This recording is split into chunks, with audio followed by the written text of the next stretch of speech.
All right. Well, good afternoon, everyone. Thank you so much for joining us today. My name is Adriana Renteria. I'm the director for the Office of Public Participation and the Tribal Liaison for the Water Boards. And I want to just thank you and welcome you for taking the time to join us today. The purpose of today's tribal workshop is to provide an overview and answer any questions about the draft staff report in support of the Sacramento Delta updates to the Bay Delta Plan, or also known as the Water Quality Control Plan for the Sacramento San Joaquin Bay Delta Estuary. So today you're going to be hearing about alternatives for updating the Bay Delta Plan, with the ultimate goal of providing reasonable protection for fish and wildlife beneficial uses. So one of the alternatives that you're going to hear about today includes the proposed plan amendments originally identified by State Water Board staff in a 2018 framework document. The second is the proposed voluntary agreements alternative that was developed more recently by individual water users and several state agencies, including the Department of Water Resources and the Department of Fish and Wildlife. So the State Water Board hasn't made a decision on how to move forward with the Sacramento Delta update to the Bay Delta Plan and is looking for feedback and comments from tribes on both of the proposals that you're going to hear today. So the purpose of today's workshop is to help tribal representatives understand what is included in the draft staff report so that you all can provide feedback and recommendations to the State Water Board at upcoming board hearings and in writing during the comment period. So we want to also emphasize that in addition to today's workshop, staff are also available to meet with tribal representatives to help you navigate the draft staff report and better understand the information that's shared. Staff is also available to meet with groups of tribes together if that's something that anyone would be interested in coordinating. And then as a reminder, this workshop is also being recorded, so it could be rewatched and used as a resource as you're developing your comments as well. And then lastly, just a reminder that this workshop is not intended to replace government-to-government consultations. So if your tribal leadership is interested in meeting with the State Water Board leadership to discuss the draft staff report, we also welcome that request as well. So as a quick reminder, this workshop is specifically intended for tribal representatives only. So if you're a member of the public who is not a tribal representative, we kindly ask you to leave the Zoom meeting. We do have two recent public workshops that were recorded that discuss the draft staff report, and we encourage you to watch the recordings of those public workshops. If we move on to the next slide, we can just do a quick reminder, a quick overview of today's agenda and what to expect. Like I mentioned earlier, this meeting is being recorded and it is not being publicly webcast. And we decided to record this meeting based on feedback that we received at a previous tribal listening session. But I also want to acknowledge that if you are interested in sharing a question but do not want to be recorded, please feel free to send me a private chat and we can pause the recording and restart it after you've shared your question. So today's workshop, we're going to be doing quick introductions. Then State Water Board staff from the Division of Water Rights are going to be doing a presentation on the draft staff report. We will then have a question and answer session on the draft staff report. And then at 4 p.m., there's going to be a presentation specifically on harmful algal blooms. And that's going to be on addressing harmful algal blooms within the Bay Delta. And it'll have its own question and answer session at that time too. In our meeting today, we also have staff from the California Department of Fish and Wildlife and the Department of Water Resources who are here to answer any questions you may have about the proposed voluntary agreements. And then this afternoon, staff from the Delta Stewardship Council and the Department of Water Resources will also be able to answer any questions related to harmful algal blooms and about the Delta cyanobacterial harmful algal bloom monitoring strategy. So that'll take place at 4 p.m. And then if we move on to the next slide, here are just some basic logistics for us. While we do have a specific section on questions in today's presentation, we will also be pausing periodically to see if there's any questions. So we encourage you to ask any questions in the chat, and then we will address them when we pause throughout the presentation. To ask a question, we ask that you use the Zoom raise hand feature. You can find that at the bottom of the screen. There should be under more, there is reactions, and then you're able to raise your hand. So if you're participating via telephone, which I don't see anyone right now, but just in case you have to hop off and join by phone, you can press *9 to raise or lower your hand, and we will help you unmute.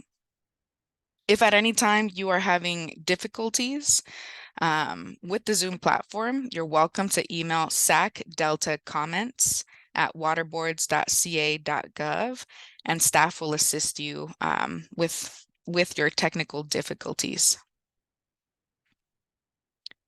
All right, and then just one more emphasis and reminder that the purpose of this workshop is really to provide information and to help answer questions.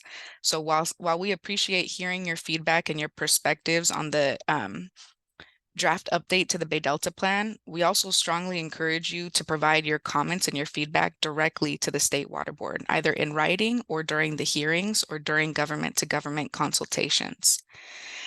We will be providing a summary of what we talk about today to our other board members so that they're also able to hear and listen into the discussion that we're going to have today. So before I turn it over to Nicole to kick us off in our presentation, I wanted us, because we're a small group, I did want to see if we could do quick introductions of the tribal representatives who are joining us.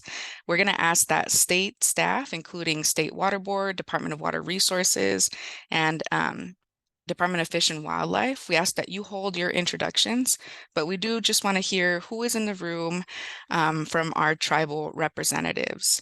So to kick us off, I'm gonna check in to see if Vice Chair Tayaba, if you would be interested in unmuting and introducing yourself. And if not, that's all right. Hello, everyone. Vice Chair Melissa Tayaba for Shingle Springs. Happy to be here. Thank you. Thank you, Vice Chair. All right, I'm just going to go down the list. Brenda. Hi, Brenda Tamaris with the Lytton Rancheria. Welcome, Brenda. Debbie. Oh, good afternoon. Debbie Rasmussen, EPA Director for Enterprise Rancheria. Hello, everybody. Hi, Debbie. Welcome. Emily. Hello, everybody. My name is Emily Maloney, Water Program Coordinator with Buena Vista Rancheria of Miwok Indians. Welcome, Emily. Ivan. Greetings, everyone. I'm Ivan Sinok. I'm the TIPO and Cultural Resources Director for Buena Vista Rancheria Miwok Indians. Welcome, Ivan. Jay. Good afternoon, Jay Weiner, water lawyer for the Tachiyoku tribe of the Santa Rosa Rancheria. Welcome, Jay. Crystal. Good afternoon, everyone. Crystal Moreno, Tech Program Manager for the Shingle Springs Band. Welcome, Crystal. Mark. Hi, my name is Mark Miyoshi. I'm the TIPO for the Wintu tribe. Welcome, Mark. Michelle.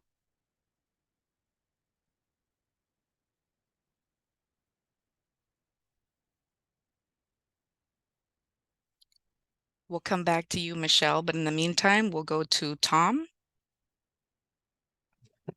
Hi, everybody. Tom Schlosser. I'm an attorney for Shingle Springs and Hoopa. Welcome, Tom. All right, Michelle, coming back to you. Okay. If you want to unmute or even introduce yourself in the chat, Michelle, you're welcome to. And then I just want to do a quick check. Are there any other tribal representatives that we missed? Feel free to unmute yourself.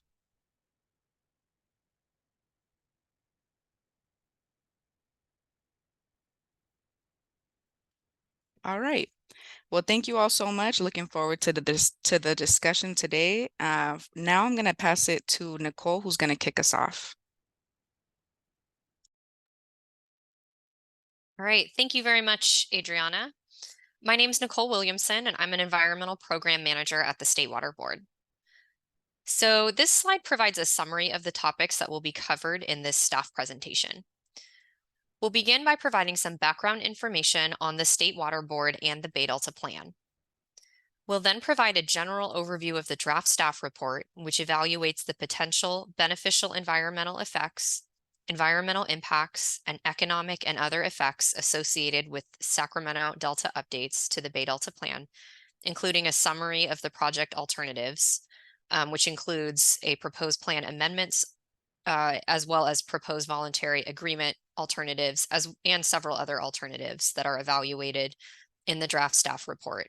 And we'll also cover the organization of the draft staff report. We will also discuss the structure of the environmental impact analyses in the draft staff report and summarize the documentation of traditional ecological knowledge, or TEK, and the State Water Board's consideration of incorporation of tribal and subsistence beneficial uses, or TBUs, into the Bay Delta Plan. We will conclude with a summary of the next steps in the process and upcoming opportunities to provide comments on the draft staff report and additional resources. Next slide, please. Before we begin the presentation of the Bay Delta Plan and draft staff report, we'd like to take a moment to express our appreciation for the feedback and input that California Native American tribes have provided on the Sacramento Delta update to the Bay Delta Plan so far. The State Water Board is committed to ongoing engagement with California Native American tribes throughout the process to update and implement the Bay Delta Plan. Tribal input will be considered during the public review and comment process that informs the update and implementation of the Bay Delta Plan. In addition to the public process, board staff are available to engage with tribes individually to receive feedback and answer questions. Within the past year, the State Water Board has engaged with California Native American tribes on the Sacramento Delta update to the Bay Delta Plan and looks forward to continued coordination. In January 2023, State Water Board staff sent a request for tribal consultation on the Sacramento Delta updates to the Bay Delta Plan to approximately 100 tribes located in the Bay Delta watershed, as well as the Trinity River watershed.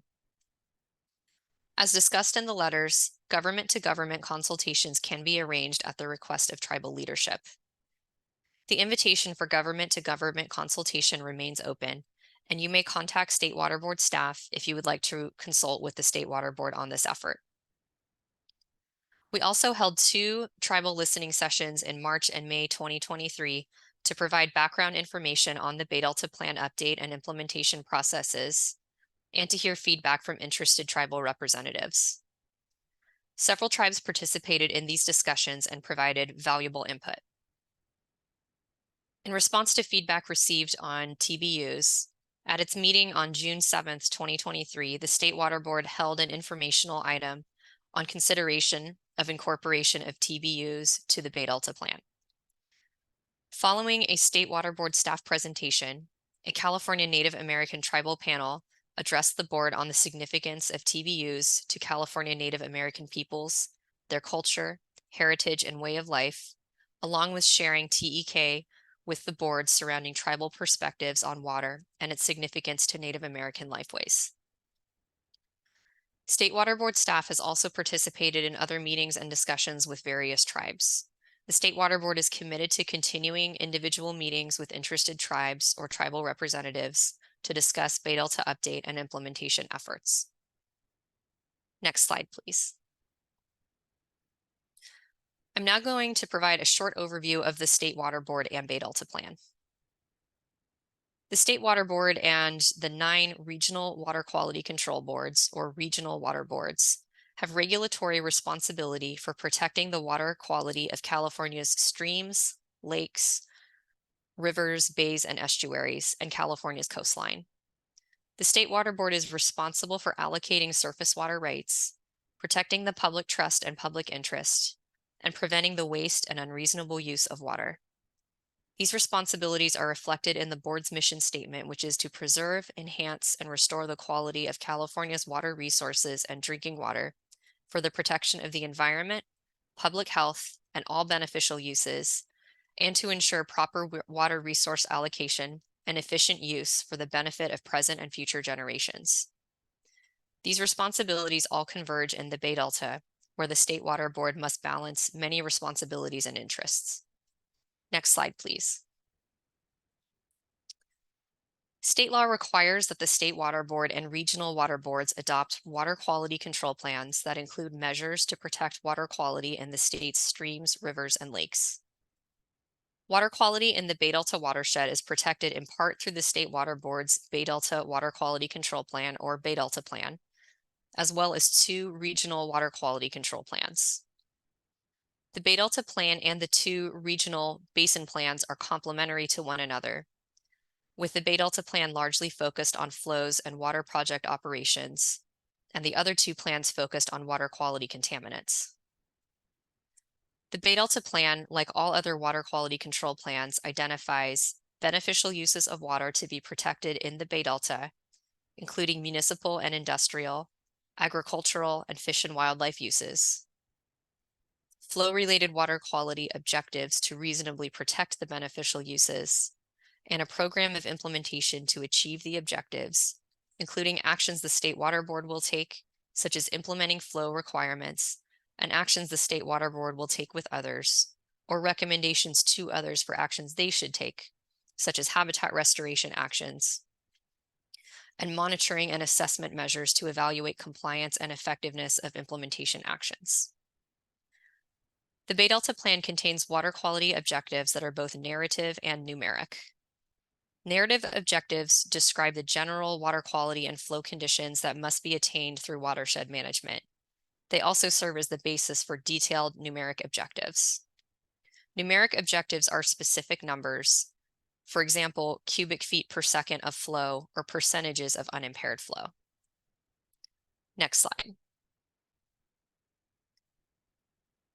The 2 regional water board basin plans are the Central Valley Regional Water Board's Water Quality Control Plan for the Sacramento and San Joaquin River basins, and the San Francisco Bay Regional Water Board's Water Quality Control Plan for the San Francisco Bay region. For waters subject to the Clean Water Act, the beneficial uses designated in these 2 basin plans serve as designated uses under the Clean Water Act, and the water quality objectives to protect those uses serve as criteria under the Clean Water Act. The 2 regional water board basin plans serve as the primary water quality standard setting function of the Porter-Cologne Act and the Federal Clean Water Act. The State Water Board's Bay Delta Plan is a recognition that discharges of waste, including discharges regulated through National Pollutant Discharge Elimination System permits and waste discharge requirements for non-point source discharges, are not the only sources of pollution affecting the Bay Delta ecosystem. The State Water Board is responsible for adopting and updating the Bay Delta Plan to protect beneficial uses of water in the Bay Delta watershed related to water diversions and operations. Together, the Bay Delta Plan and 2 regional water board basin plans are intended to address the range of water quality and water diversion activities within the state and regional water boards' implementation authorities that may impact beneficial uses of water, as well as identifying and including recommendations and actions by others to protect beneficial uses of water. The state and regional water boards are required under California law and federal law to periodically review water quality control plans and to update those plans as needed. Next slide. This slide provides an overall map of the Bay Delta watershed and the areas covered by the State Water Board's Bay Delta planning and implementation processes. The term Bay Delta watershed includes the Sacramento and San Joaquin River systems, the Delta, Sassoon Marsh, and San Francisco Bay. The Sacramento and San Joaquin River systems, including their tributaries, drain water from about 40% of California's land area, supporting a variety of beneficial uses of water. The Bay Delta is one of the most important ecosystems in California. As the largest tidal estuary on the western coast of the Americas, it supports a vast array of aquatic, terrestrial, and avian fish and wildlife in the Delta, San Francisco Bay, and nearshore ocean, as well as a diverse assemblage of species upstream of the Delta. The Bay Delta watershed is also an integral component of California's water supply system for people and farms, as well as a vital part of the culture, religion, and way of life of numerous California Native American tribes. In response to declines of several native aquatic species since the Bay Delta Plan was last comprehensively updated, the State Water Board is in the process of updating and implementing the Bay Delta Plan to provide for the reasonable protection of native fish and wildlife. The Bay Delta Plan is being updated and implemented through separate processes. Next slide. The State Water Board updated the Bay Delta Plan's Lower San Joaquin River and tributary flow and Southern Delta salinity components in 2018. Efforts are currently underway to implement those updates and consider a voluntary agreement on the Tuolumne River. We're not going to discuss those efforts in more detail today, but can provide more information if you're interested. The blue oval in this slide identifies the general geographic scope of the Bay Delta Plan's Lower San Joaquin River tributary flow and Southern Delta salinity components. This geographic area generally covers the Lower San Joaquin River, its three main tributaries, including the Stanislaus, Tuolumne, and Merced rivers, and the Southern Delta. Next slide, please. The State Water Board is currently in the process of considering updates to the portions of the Bay Delta Plan covering the Sacramento River and Delta. The blue oval in this slide identifies the general geographic scope of these updates, including the Sacramento River and its tributaries, the Delta East Side tributaries, including the Cosumnes, McCallamy, and Calaveras rivers, and the Delta. This area is referred to as the Sacramento Delta watershed. The Sacramento Delta update to the Bay Delta Plan will be the focus of the rest of today's presentation. I'm now going to turn it over to Jose Ayala to discuss the Sacramento Delta update to the Bay Delta Plan. But before I do so, I'd like to check and see if there are any questions so far. Hey, Nicole. Yes, you have a question from Debbie in the chat. Can you define your definition of reasonable? Yeah, I think I can answer this one, but would welcome others on my team to chime in. So the State Water Board has the responsibility of balancing all uses of water, beneficial uses. So when we talk about reasonable protection of fish and wildlife, in general, we're talking about protecting fish and wildlife with the recognition that there are other important uses of water, such as municipal water for drinking water and other types of uses that occur in addition to fish and wildlife protection. So I think it's really about that balance of the different uses of water that are not always have the same needs. Hi, Nicole. This is Samantha Olson. I'll just chime in with a legal citation. I'm one of the attorneys assisting the State Water Board on this effort, and I'll just cite to Water Code Section 13241. That's where our legal standard is defined, as well as other factors that the board should take into consideration when promulgating water quality objectives for the reasonable protection of beneficial use. That's Water Code Section 13241. Thanks. Thanks, Samantha. Always appreciate your input. And I'll just add one additional comment. This is certainly something that the tribes are encouraged to comment on, your perspective regarding what reasonable protection of beneficial uses means. This is in part, it's both a policy decision and a technical decision. It's kind of the nexus between those two issues. So if you have input on that, we appreciate your input during our public comment process. And I should have introduced myself. I'm Diane Riddle. I'm one of the assistant deputy directors in the Division of Water Rights overseeing our Bay Delta planning efforts. Thanks, you three. Checking in with Debbie. Debbie, did that help answer your question, or is there any follow-up that you have? Oh, no, I can look up that water code section. Cool. Thank you, ladies.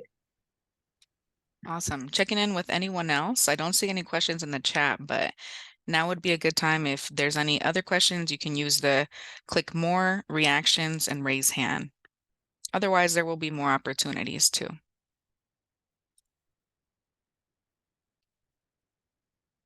All right. Seeing no questions for now, we'll turn it over to Jose, and we will pause after Jose's presentation as well. All right. Thank you so much, Nicole and Adriana, and thank you again, Deborah, for your question. My name's Jose Ayala, and I am an environmental scientist and tribal coordination specialist at the State Water Board. As documented in the State Water Board's 2017 Scientific Basis Report in support of possible Sacramento Delta updates to the Bay Delta Plan and the 2023 Scientific Basis Report Supplement in support of possible VAs that will be discussed later, native aquatic species have undergone substantial population declines due to a variety of aquatic ecosystem stressors, including flow alteration, habitat loss, degradation of water quality, and prolonged droughts. The scientific basis reports further document that the existing provisions of the Bay Delta Plan are not adequate to provide for the reasonable protection of fish and wildlife beneficial uses. The Bay Delta Plan update is intended to help address aquatic ecosystem stressors within the State Water Board's responsibilities and improve environmental conditions to provide for the reasonable protection of fish and wildlife beneficial uses, along with actions in the regional basin plans. Next slide, please. So this slide provides some background on previous activities that have been completed leading to the development of the draft staff report for the Sacramento Delta update to the Bay Delta Plan. The State Water Board issued a supplemental notice of preparation for updating the Sacramento River and Delta components of the Bay Delta Plan in 2012. Between 2012 and 2016, the State Water Board conducted several activities to support and inform the Sacramento River and Delta updates to the Bay Delta Plan, including several public technical meetings and workshops, undertaking a major process to develop the Sacramento water allocation model used to evaluate possible Sacramento Delta updates to the Bay Delta Plan, and developing the draft scientific basis report documenting the science supporting possible Sacramento Delta updates. The scientific basis report was released for public comment and reviewed by the Delta Independent Science Board.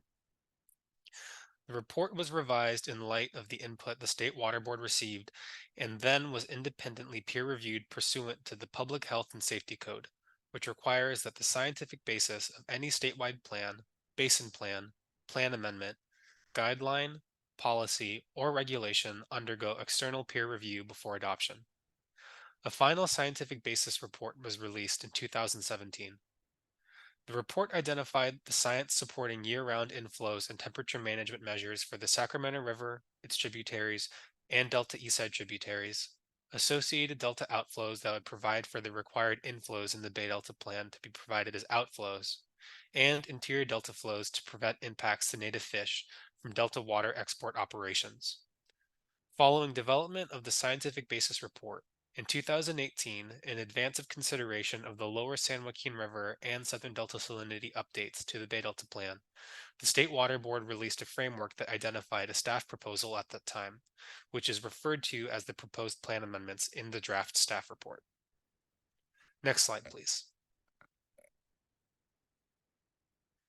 The framework identified a possible inflow objective for the Sacramento River and its salmon-bearing tributaries and Delta Eastside tributaries, including the Calaveras, Cosumnes, and Mokelumne River, calling for 55% of unimpaired flow with an adaptive range from 45 to 65% of unimpaired flow. Unimpaired flow is the flow that would accumulate in surface waters in response to rainfall and snowmelt and flow downstream if there were no reservoirs or diversions to change the quantity, timing, and magnitude of flows. Effectively, an unimpaired flow requirement would provide for a portion or percentage of the inflow to a river or stream, for example, 55%, be left in stream to support fish and wildlife, allowing remaining flows to be stored or diverted for consumptive uses for agriculture, municipal, and other purposes. Overall, an unimpaired flow approach has the benefit of resembling the natural hydrograph. The framework includes flexibility to address specific tributary needs as well as possible voluntary implementation methods and default implementation absent voluntary methods. The identified flow levels would provide flows more often that meet flow thresholds indicated to support recovery of key ecological indicator species as documented in the 2017 Scientific Basis Report. The adaptive range would allow for higher or lower flows based on specific tributary considerations. Specifically, higher flows may be required on tributaries that are already at higher levels, and these flows are needed to protect native fish and wildlife. Lower flows could be required if flows need to be maintained in storage for temperature management. The range would also provide for lower flows in the event voluntary measures are implemented to restore habitat that achieves equivalent benefits.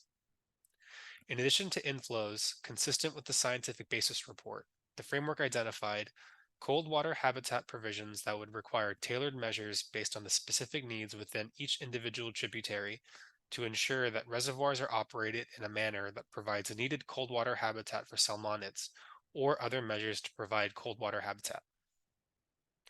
Inflow-based delta outflows that would provide for required inflows in the Bay Delta Plan for the Sacramento Delta tributaries and San Joaquin River to be provided as outflow. Interior delta flows to establish flow conditions in the interior delta to reasonably protect native fish populations migrating through and rearing in the delta. And science, monitoring, assessment, reporting, and other provisions. While identified as the proposed plan amendments, all other alternatives evaluated in the draft staff report are also under consideration by the State Water Board, and the State Water Board has not made a decision on the actual changes to the Bay Delta Plan.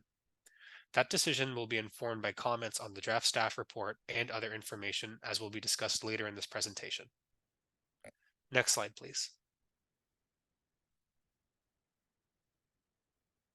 Following the release of the 2018 framework, in late 2022, during the completion of the draft staff report, the State Water Board received a Memorandum of Understanding, MOU, signed by state and federal agencies and water users proposing voluntary agreements, or VAs, as a proposed means for updating and implementing the Bay Delta Plan. The Memorandum of Understanding is referred to as the VA term sheet in the draft staff report. The VAs propose flow and habitat restoration actions on several tributaries to the Delta and in the Delta that are intended to contribute to achieving a new narrative ecosystem protection objective proposed by the VA parties, and the Bay Delta Plan's existing narrative salmon protection objective calling for the doubling of salmon populations, which the VA proposes to contribute to achieving by 2050. The State Water Board is not a signatory to the VA term sheet and has made no decision regarding whether to approve the proposed VAs. As will be discussed later, that decision will be informed by comments on the draft staff report and other information. In January of 2023, State Water Board staff released a draft scientific basis report supplement in support of the proposed VAs for public review and comment. This report documents the science supporting the Sacramento Delta provisions included in the proposed VAs and supplements the 2017 Scientific Basis Report. The Scientific Basis Report supplement was developed in collaboration with staff from the California Department of Fish and Wildlife and California Department of Water Resources. Following receipt of public comments, the draft was revised, and the final draft Scientific Basis Report supplement is undergoing external scientific peer review pursuant to the requirements of the California Public Health and Safety Code, similar to the process that was taken for the 2017 Scientific Basis Report. In September 2023, the State Water Board released the draft staff report. The draft staff report evaluates the potential benefits and environmental and economic impacts and associated mitigation measures for possible alternatives for updating the Sacramento Delta portions of the Bay Delta Plan, including the proposed plan amendments and the proposed VAs. The draft staff report also assesses other standalone and modular alternatives that may be considered by the State Water Board. Next slide, please. The proposed VAs include a combination of flow and non-flow habitat restoration measures on the Sacramento, Feather, American, Yuba, and McCollum rivers, Puda Creek, and in the Delta proposed by water users in the watershed. The VAs also include a proposal for the Tuolumne River, which is being considered separately and is not being considered for approval in this draft staff report. However, the possible additive benefits to delta outflows from the Tuolumne River VA are analyzed in the draft staff report and VA scientific basis report supplement. As indicated previously, the VAs proposed that the flow and non-flow habitat restoration measures would be implementation measures for a proposed new narrative objective to achieve the viability of native fish populations, and implementation of the participating party share during the term of the VAs to contribute to the existing narrative objective to double salmon populations by 2050. The proposed VAs also include governance and science programs to direct flows in habitat restoration, conduct assessments, and develop strategic plans and annual reports. By the end of the year, the VA parties also plan to submit to the State Water Board drafts of flow accounting procedures, a global agreement, enforcement and implementing agreements, and a governance charter. The VAs propose an initial 8-year term. If approved by the board and shown to be effective, the term could be extended or modified. If the proposed VAs are not found to be effective through a process laid out in the VA documents, a regulatory pathway could apply after the board takes certain steps. The draft staff report identifies a staff proposed regulatory pathway consistent with the flows identified in the 2018 framework and proposed plan amendments, including 55% of unimpaired inflows within a range from 45 to 65% and associated delta outflows, as well as cold water habitat measures. The draft staff report also assumes the regulatory pathway would apply to non-VA regions. Next slide, please. We have received some recent questions from tribal representatives who asked us how flows under the proposed plan amendments compare to flows under the proposed VAs. Although the proposed plan amendments and proposed VAs are both intended to contribute to protection of native aquatic species, they are different proposals that are not directly comparable. As discussed in the prior slide, the proposed plan amendments would include an inflow objective for the Sacramento River and its salmon-bearing tributaries and Delta Eastside tributaries, including the Calaveras, Cosumnes, and Mokelumne River, calling for 55% of unimpaired flow with an adaptive range from 45 to 65% of unimpaired flow. The inflow objective would apply year-round and for all water year types. Effectively, an unimpaired flow requirement would provide for a portion or percentage of the inflow to a river or stream, for example, 55%, be left in stream to support fish and wildlife. The amount of flow that would be required to remain in stream would vary both seasonally, because required flows would be higher during wetter months, and annually, because required flows would be higher during wetter years. This differs from the proposed VAs, which include a combination of flow and non-flow habitat restoration measures over an 8-year period with the intent to extend the term. The proposed VAs would apply on a portion of the Sacramento Delta tributaries and would provide for varying amounts of increased flows depending on water year type. The flow assets would be expected to be concentrated in January through June, with some flexibility outside of this period as indicated in the VA strategic plan, which is included in Appendix G of the draft staff report. Priority months include April and May, and priority water year types include dry, below normal, and above normal water years. Flows under the proposed plan amendments and proposed VAs were modeled using the Sacramento Water Allocation Model, or SACWAM. Model results for river flows, reservoir levels, delta inflows, and delta outflows under the proposed plan amendments are provided in Chapter 6 of the draft staff report, specifically Section 6.3.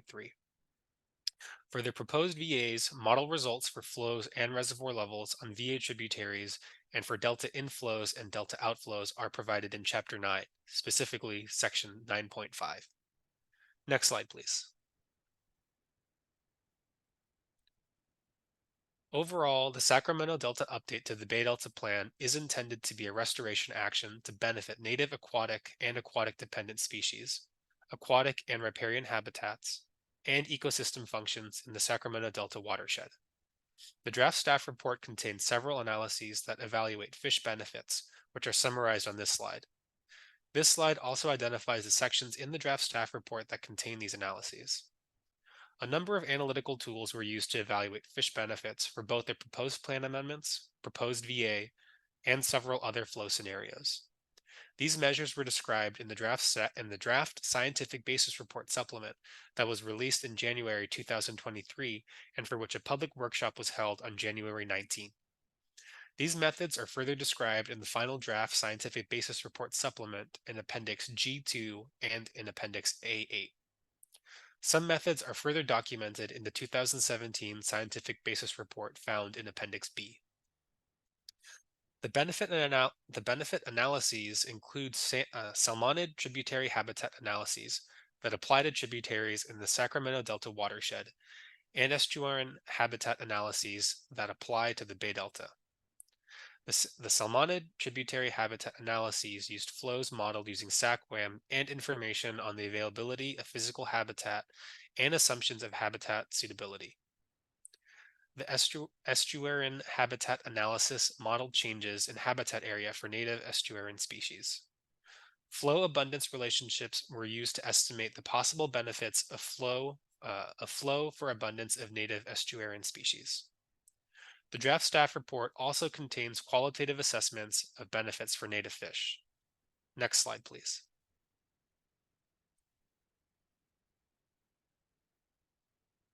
Now that we've covered an overview of the Sacramento Delta update to the Bay Delta plan, we will discuss the draft staff report.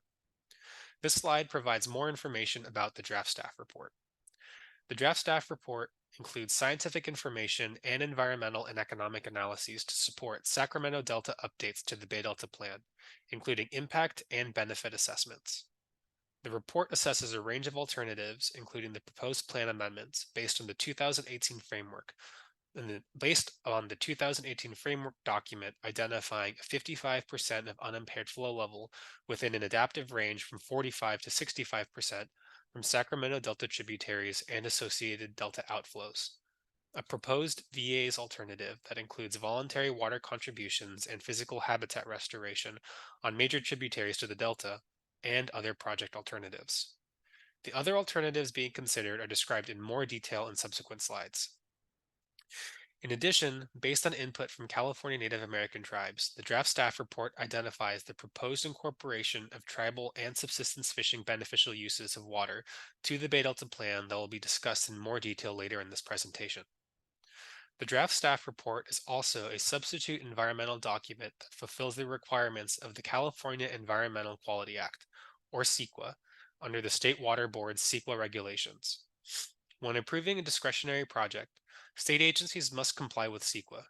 CEQA's basic purposes are to inform governmental decision makers and the public about potential significant environmental effects of proposed activities, identify ways that environmental damage can be avoided or significantly reduced, and prevent significant avoidable damage to the environment by requiring changes in projects through the use of alternatives or mitigation measures when the government agency finds the changes to be feasible. The environmental analysis often considers a range of potential outcomes, including the most conservative for evaluating potentially significant effects on the physical environment. In many instances, there may be no impact. However, for each resource area, the analysis assumes a worst-case scenario for evaluating effects on the physical environment. It is important that the CEQA impact conclusions be understood in the context of the nature of this project, which is intended to be a restoration action. The Bay Delta plan identifies various beneficial uses of water in the Bay Delta watershed and establishes water quality objectives designed to reasonably protect those uses. The impacts that could potentially result from implementation occur in a system that has been highly altered, and the project would be expected to improve conditions for native fish and wildlife in the Sacramento Delta watershed over time. However, changes in hydrology and changes in water supply could result in some environmental impacts at certain times and locations that must be analyzed under CEQA. These potential environmental impacts should be viewed in light over the overall purpose and goals of the Sacramento Delta update to the Bay Delta plan. The board's public release of the draft staff report provides interested parties the opportunity to make oral and written comments on the analyses to inform any needed additions or changes to those analyses. Public input on the draft staff report, peer review of the scientific basis report supplement for the VAs, and the additional VA documents will inform the State Water Board's planning process and eventual consideration of adoption of potential Sacramento Delta updates to the Bay Delta plan. Next slide, please. This slide identifies the alternatives that are evaluated in the draft staff report. These include both standalone alternatives and modular alternatives that could modify the standalone alternatives. The standalone alternatives include the proposed plan amendments, which are based on the 2018 framework, the proposed VAs, which are based on the VA term sheet, high flow and low flow alternatives, which are similar to the proposed plan amendments, but would require lower or higher amounts of inflow and delta outflow, and a no project alternative. The no project alternative is included to compare the impacts of approving a proposed project with the impacts of not approving a project. The modular alternatives include 3 interior delta flow and fall delta outflow variations, including an alternative that would remove the interior delta flow and fall delta outflow provisions from the flow alternatives, and 2 alternatives that would add to the interior delta flow provisions of these alternatives. The modular alternatives also include a conceptual drought alternative with 2 variations that could help to address limited water supplies during drought. Lastly, the modular alternatives include a conceptual alternative that would apply to the VA alternative and would protect VA flows and the base upon which they are added from future diversions. The modular alternatives are not currently specifically proposed or incorporated into the standalone alternatives. In the event any of these alternatives is proposed to be carried forward in actual updates to the Bay Delta plan, it would be further developed and subject to public review and input during the process to develop specific proposed changes to the Bay Delta plan that will be discussed later in this presentation. A description of each of the alternatives is included in section 7.2, Description of Alternatives. The State Water Board has not yet made any decisions on how to move forward with the update to the Bay Delta plan, and all alternatives and variations described in the draft staff report are available for consideration during the public planning process. Next slide, please. This slide provides an overview of the organization of the draft staff report. Chapter 1 is the executive summary and explains the draft staff report purpose and organization and provides a summary of its major findings. Chapter 2, Hydrology and Water Supply, describes the flow regime within the Sacramento Delta watershed, including how the magnitude, frequency, duration, timing, and rate of change of flows have been altered, and presents an overview of California's water rights system and water supply portfolios.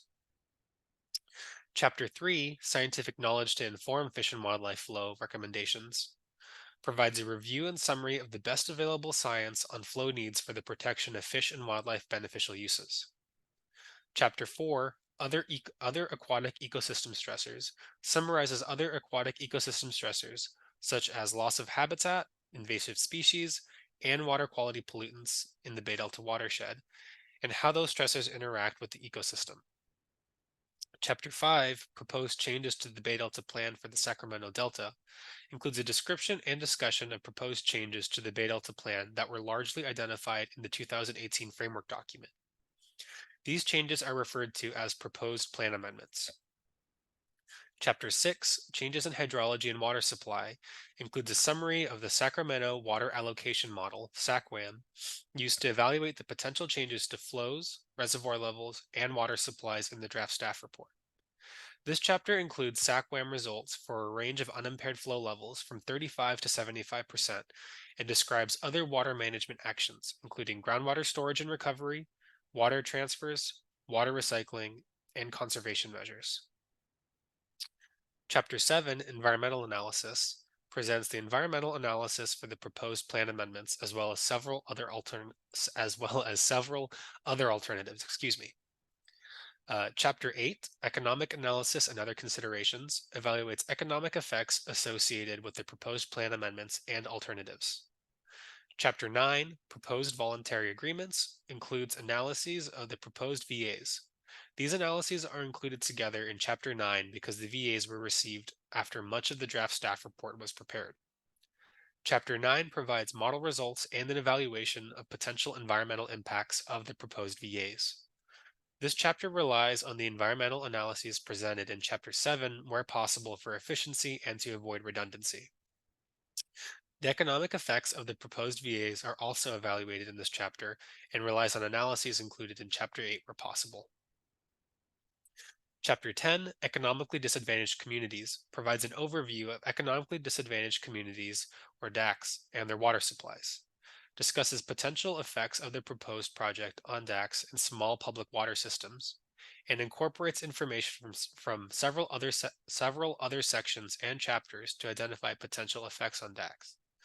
This chapter also discusses the relevant State Water Board financial and technical assistance programs to provide safe, clean, and reliable water supplies to DACs. Chapter 11, Tribal Engagement, summarizes tribal engagement activities related to the Sacramento Delta update to the Bay Delta Plan, including tribal input requesting the incorporation of traditional ecological knowledge and incorporation of tribal beneficial uses into the Bay Delta Plan.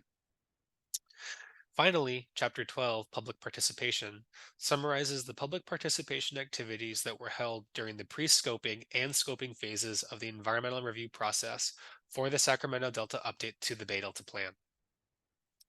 The staff report also includes several appendices that present additional information, including detailed modeling results, the scientific basis report and final draft scientific basis report supplement in support of proposed VAs, and supporting documents describing the proposed VAs developed by the VA parties previously discussed, or the VA parties discussed previously, excuse me. Next slide, please. This slide summarizes the organization of the environmental analyses presented in Chapters 7 and 9 of the draft staff report. As mentioned previously, Chapter 7 includes a broad environmental analysis for the proposed plan amendments, as well as several other alternatives. Chapter 9 includes the environmental analysis for the proposed VAs. Due to the size and complexity of Sacramento Delta water supply and use, the environmental analyses are necessarily broad and conservative to cover the wide range of foreseeable compliance measures and responses that may result from the Sacramento Delta updates to the Bay Delta Plan. To organize the environmental analysis, the evaluation of reasonably foreseeable methods of compliance and response actions that may be taken in response to the project are organized into the following categories. 1. Changes in hydrology. 2. Changes in water supply. 3. Habitat restoration and other ecosystem projects. And 4. New or modified facilities. Changes in hydrology include changes in the magnitude and timing of Sacramento Delta tributary flows, delta inflows, interior delta flows, and delta outflows, as well as changes in reservoir levels. Changes in hydrology would be expected to provide environmental benefits to native aquatic and aquatic dependent species and ecosystem functions in the Sacramento Delta watershed. Many of these benefits would be a result of higher winter and spring flows. However, changes in hydrology would also be expected to result in decreased flows during the summer and fall in some locations due to reduced water deliveries and delta exports, particularly at higher flow levels.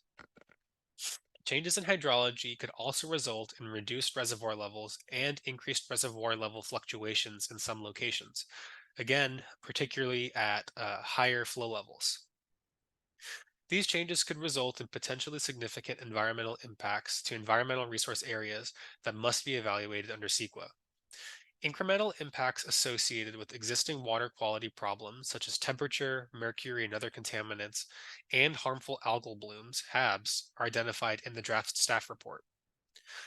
Changes in water supply include reduced Sacramento Delta surface water supplies. The draft staff report evaluates the effects of changes in Sacramento Delta water supplies by sector, which includes agricultural supplies, municipal supplies, and wildlife refuge supplies. Changes in water supply also include possible increases in groundwater pumping that could occur in response to reduced Sacramento Delta water supplies. Changes in supply also include other water management actions, including groundwater storage and recovery, or conjunctive management efforts, water transfers, water recycling, and water conservation that could be undertaken in response to reduce Sacramento Delta supplies utilizing existing infrastructure and not involving construction. The draft staff report also evaluates environmental impacts of habitat restoration and other ecosystem projects, and newer modified facilities that involve construction. These types of projects are evaluated separately in sections 7.21 and 7.22 and would apply to all standalone alternatives. Staff would appreciate tribal input on the physical habitat restoration components of the project, including any improvements to mitigation measures that would enhance specific tribal beneficial uses that may be associated with these types of projects. These sections evaluate projects that involve construction, including ground disturbance, that could impact cultural resources. Staff understands that tribes have considerable interest in some ongoing planning efforts on water supply projects that are separate and distinct from the Bay Delta Plan update. These projects are not directly in the scope of the draft staff report. However, they are programmatically evaluated in section 7.22. Some additional information is provided in the cumulative impact analysis in section 7.23 and the impact analysis for the no project alternative in section 7.24. The draft staff report includes impact summary tables that provide a summary of potentially significant impacts, less than significant impacts, and beneficial environmental effects of each of the standalone alternatives. The impact summary tables for changes in hydrology and supply under the proposed plan amendments and proposed VAs are in Chapter 1, and the impact summary tables for habitat restoration and new and modified facilities are in sections 7.21 and 7.22.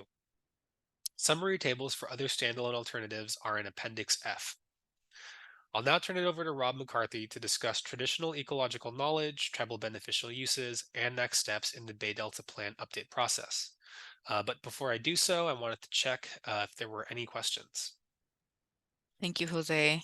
Yes, we've got a couple of questions in the chat, and while we're going through those questions, I also invite folks, if you want to unmute and ask your questions, if you hit the more button, then reactions and raise hand.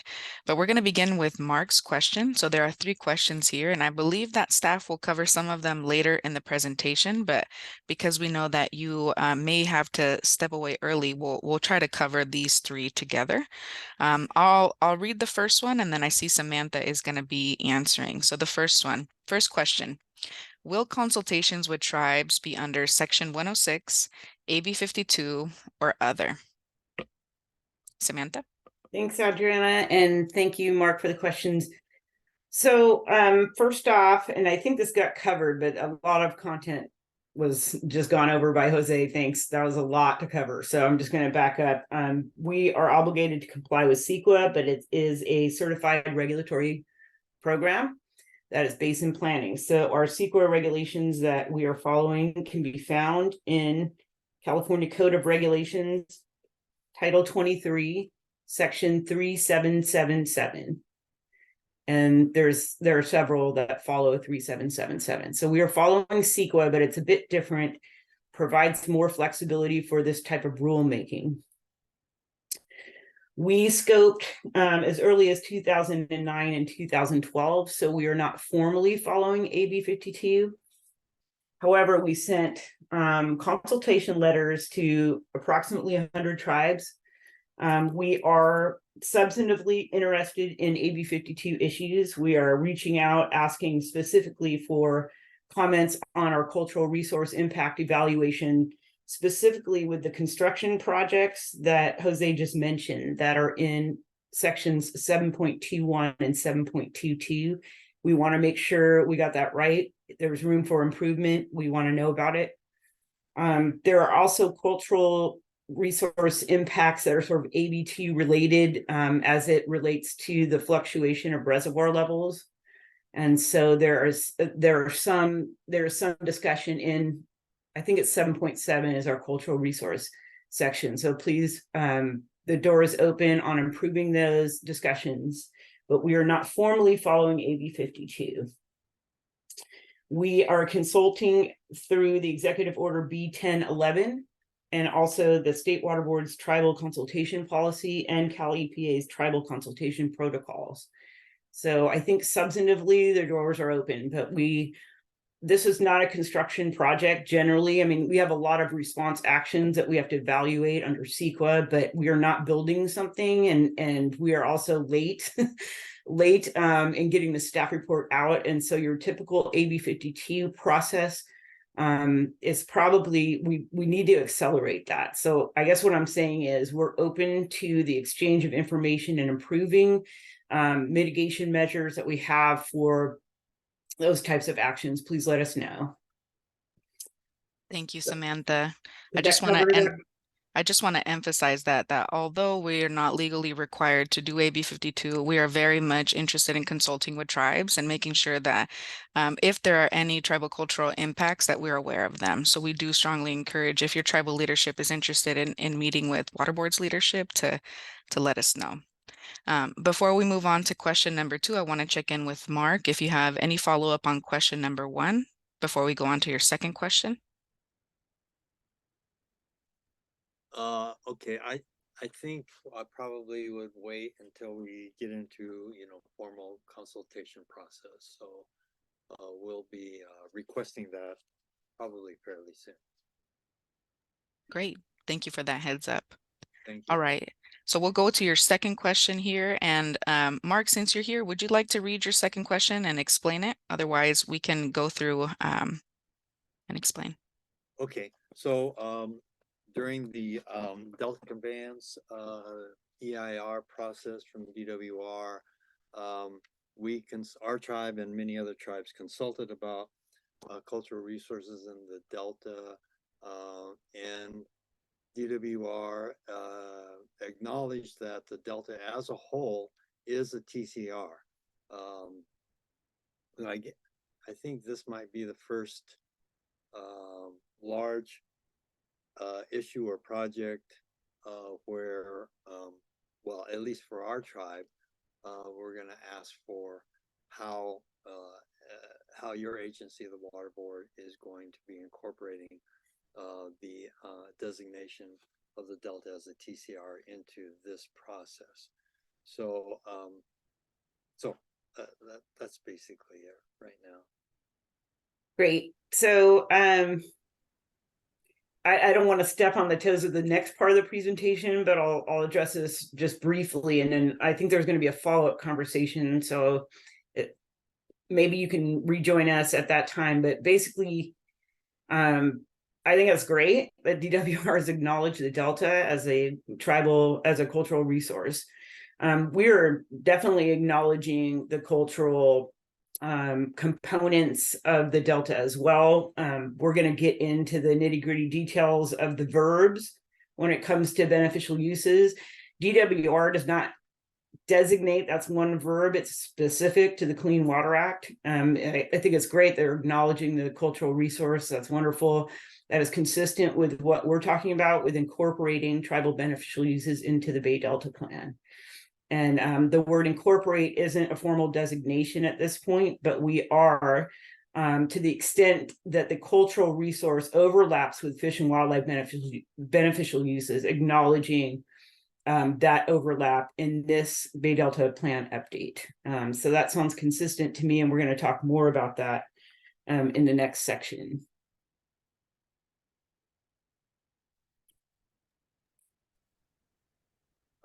Great, thank you. I actually have to get off right now, but I'll rejoin later. Thank you very much.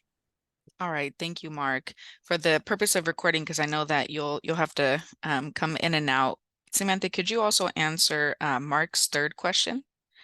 So the third question is this update subject to NEPA, the National Historic Preservation Act, or CEQA review? So I covered CEQA, that's Title 23 of California Code of Regulations. So we're a certified regulatory program. It's a lot like CEQA, the substantive components of it, but it's a substitute environmental document. So we are in the CEQA process right now. It is not subject to NEPA, that would be the federal law. So although we probably large components of our staff report and environmental analysis could be used for NEPA, the NHPA sort of relates to those construction impacts that I mentioned before, and also reservoir impacts. That is definitely cited in the mitigation measures in our environmental analysis in section 7.7, as well as 7.21 and 7.22. I want to say something about those two sections. We try to consolidate construction impacts in those sections. Those are really and we didn't want to get too repetitive with construction impacts because it's not really a construction project. folks may construct things as a result of the plan, but that wasn't really the focus. The focus of the environmental analysis is on changes in hydrology and changes in supply. So we did some consolidating of the construction impacts in those two sections, 7.21, 7.22. And I'll just say again, we're very interested in tribal input on whether we've done those mitigation measures correctly or whether they could be improved. And that includes what Jose mentioned about tribal input on habitat restoration projects. So that there's like two things. One, do we get like the AB 52, like regular, like standard mitigation correct? And also moving forward on habitat restoration, how can we incorporate TEK, and it may even be a process on habitat restoration, because those are construction projects and there are construction impacts associated with that. Hopefully that's helpful. Yeah, thank you, Samantha. And I think it's related to Tom's second question. So we'll go to Tom's second question and then come up to his first one. But the second question Tom has is, there's an application to divert the Sacramento River for the proposed Delta Conveyance Tunnel. Will a decision be made on that application before or after the revised Delta plan is adopted? And in addition to answering that question, if staff could also help clarify what is the relationship between the Bay Delta plan and then projects that come in, which is related to what Mark was asking with NEPA and Section 106 consultations. Yes, I can take that. I mean, we covered it a little bit, that so there's a lot of supply projects out there in the planning process, and is already in front of the State Water Board or will be in front of the State Water Board for approval.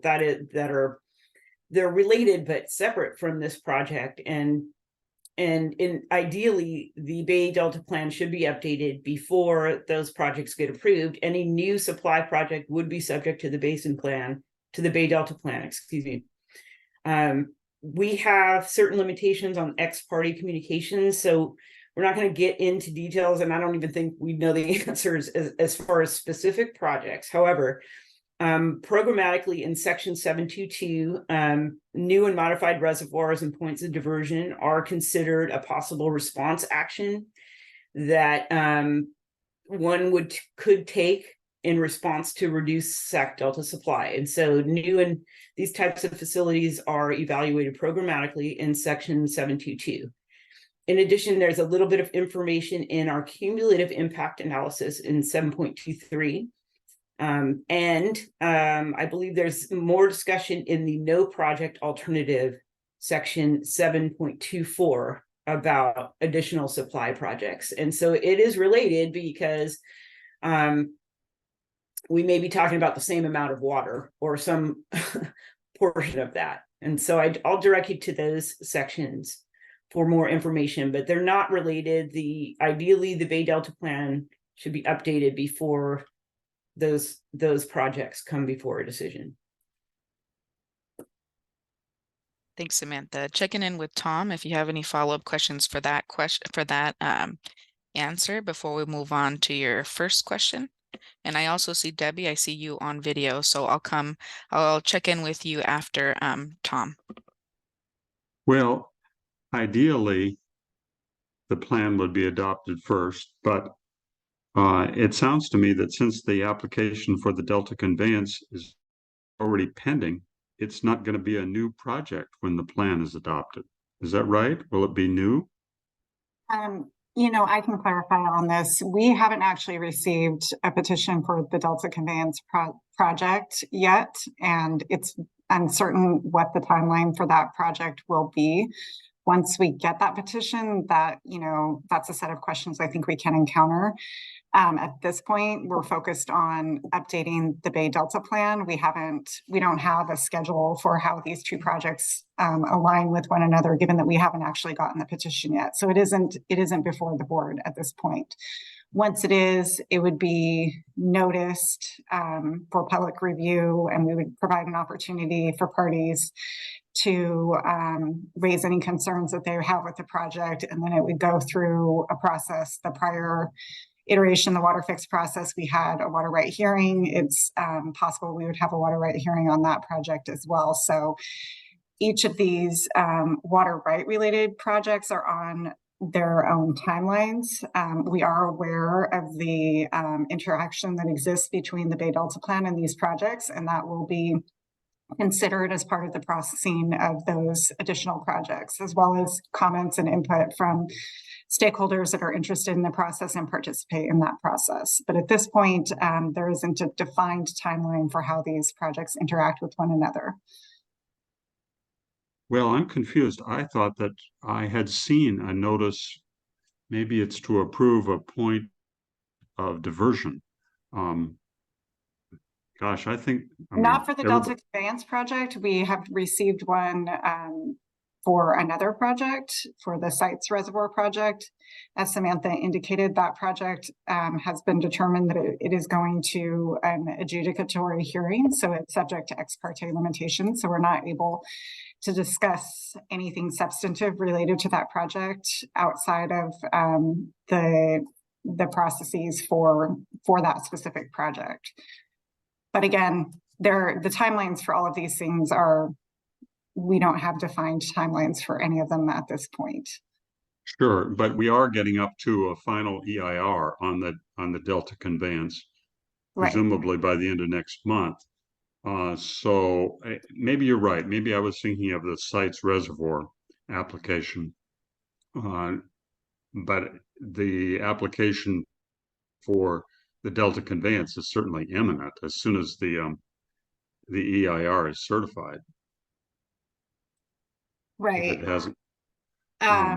Anyway, but I guess I'm still worried about whether the Delta Plan will have any effect, assuming a diversion is authorized for the DCA. And maybe it would help me if you just repeated what you said about section 7.22 and adaptation. I didn't quite catch that. Section 7.22 looks at the combined effect of these construction related projects. The cumulative impact assessment also looks at the cumulative effects of those projects with the potential updates to the Bay Delta Plan. That is probably a slightly different issue than what you're raising, is how would the regulatory constraints that come out of the Bay Delta Plan update process apply to these new projects? And that's unknown at this point. And that is something that stakeholders are free to provide comments on and participate in the process on. The way that the different alternatives that we're evaluating in the draft staff report would interact with new projects in different ways. The proposed plan amendments would require all projects to ensure that there's 55% of unimpaired flow left in the stream year round. So that would apply to new projects and existing projects. For the voluntary agreements proposal, there is also a modular alternative that would provide for a higher bypass flow requirement to reduce the occurrence of lower flows in the system. That's alternative 6A. So there are different ways that the Bay Delta Plan may interact with these new projects. It's unclear until the board determines which path it goes down, exactly how what those interactions will be, but it is something that we're considering in the planning process and something that we're welcoming comments on. Great. Okay. Thank you. Thank you, Tom. Thank you, Diane. I want to come back up and check in with Debbie. I saw you turn on your camera. No, just popping in. All right. And then I saw Tom had another question. If we can come back up to Tom's first question, which is, how would a 65% flow standard compare to the flows from the Sacramento River and tributaries that have been witnessed in the last 10 years? So I can take this one too. Our draft staff report includes modeling to identify what the baseline is for comparison of the various alternatives that we're evaluating in the draft staff report. That baseline includes simulated hydrology from 1923 to 2015 under current operational conditions that are part of the baseline. So that information can give you some indication of what level of impairment it would exist across the span of hydrologic conditions that have existed from 1923 to 2015. They aren't the exact conditions because operations have changed over time, new reservoirs have been built, and there have been lots of changes in the system, but this is a simulated representation of a large range of hydrologic conditions. It gives you some indication of how variable the hydrology can be under the existing conditions. And specifically, I'd refer you to Chapter 2 and Chapter 6 of the draft staff report, and specifically figure 2.1-10 on page 2-18 is a very useful summary of the modeling results for baseline conditions from 1923 to 2015. It shows the January through June percent of unimpaired flow level that each of the tributaries that are part of the Sacramento Delta update to the Bay Delta plan, what level of unimpaired flow they're at. And it varies quite a bit from 23% of unimpaired flow to 78% of unimpaired flow, depending on the water year type. So in wetter years, when there's an abundance of flow, the percentage of unimpaired flow may be higher. So you'll see that variability in those results. It's a handy table. We don't specifically have the last 10 years evaluated. That is something one could do. It's not included in the draft staff report, though. I think does that answer your questions, Tom? Well, why does the modeling only go to 2015? Obviously the climate's changing, and so the old years are less and less relevant. Is there going to be? Are you going to update it? Look at the current conditions. The model is a tool. It gives the 1923 to 2015 period provides a broad range of hydrologic conditions that we can use to evaluate the expected effects into the future of different alternatives. We can overlay, assumptions and considerations for climate change in that, but the model currently goes up to 2015. And part of the reason for that is the development of a model like the Sacramento water allocations model, similar to DWR's calcium model, is a very complex, time-intensive process. And so it's not really a simple matter to add additional years. So we did update the period of record to 2015 when we were working on this project, and as time transpires, we have more and more years occurring, but we still think that this range of year types and hydrologic conditions is informative to the planning purposes. And we've also separately looked at climate change related issues, not specifically in the modeling, but in totality, we think that we've covered the information that will help to inform the board's efforts to update the Bay Delta plan with that modeling. Okay, well, I'll be sure to take a look at figure 2.1-10. Thank you. Yes, you're welcome. Thank you, Diane, and thank you for the questions, Tom. I want to check in. I don't see any more hands raised, and I don't see any more questions in the chat. I want to do a quick pause before we move on to our next presenter.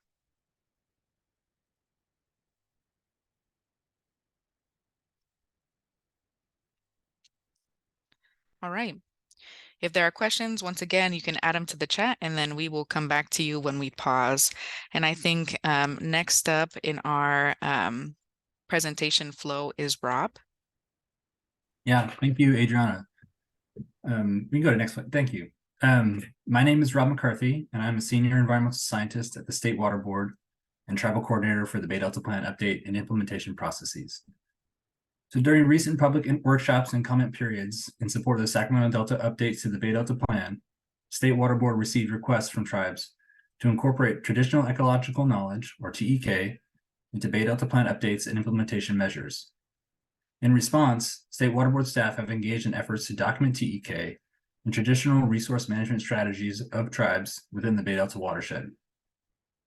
Chapter 11 of the draft staff report documents TEK of tribes in the Bay Delta watershed and its tributaries from several sources, including a literature review, TEK shared during the board's June 7th TBU informational item, and TEK shared during other meetings between board staff and Bay Delta tribal representatives. Board staff recognize that the tribal and traditional ecological knowledge incorporated through literature review is limited, and that more work is needed to document TEK through ongoing engagement with tribes. The State Water Board staff are committed to engaging with tribes throughout the process of updating and implementing the Bay Delta Plan, including engagement with tribes who wish to share their TEK that could inform the planning process. Next slide, please.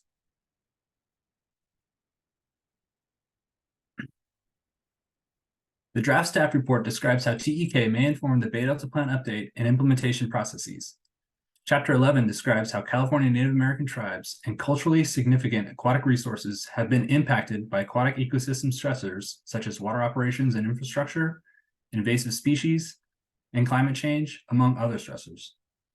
The draft staff report also describes the importance of clean water, functional flows, and the significance of healthy fish and wildlife populations to sustaining tribal communities.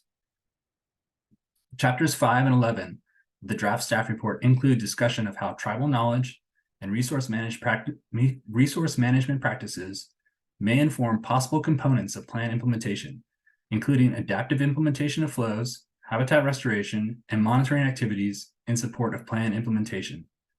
This includes discussion of how tribal knowledge about the optimal timing and magnitude of river flows could inform the adaptive implementation of flows to sustain native fish and plant species, and traditional fire management practices that could be used to thin riparian forests with the goals of reducing evapotranspiration and increasing river flows, along with selective planting and harvesting of culturally significant native plant species for managing restoration sites.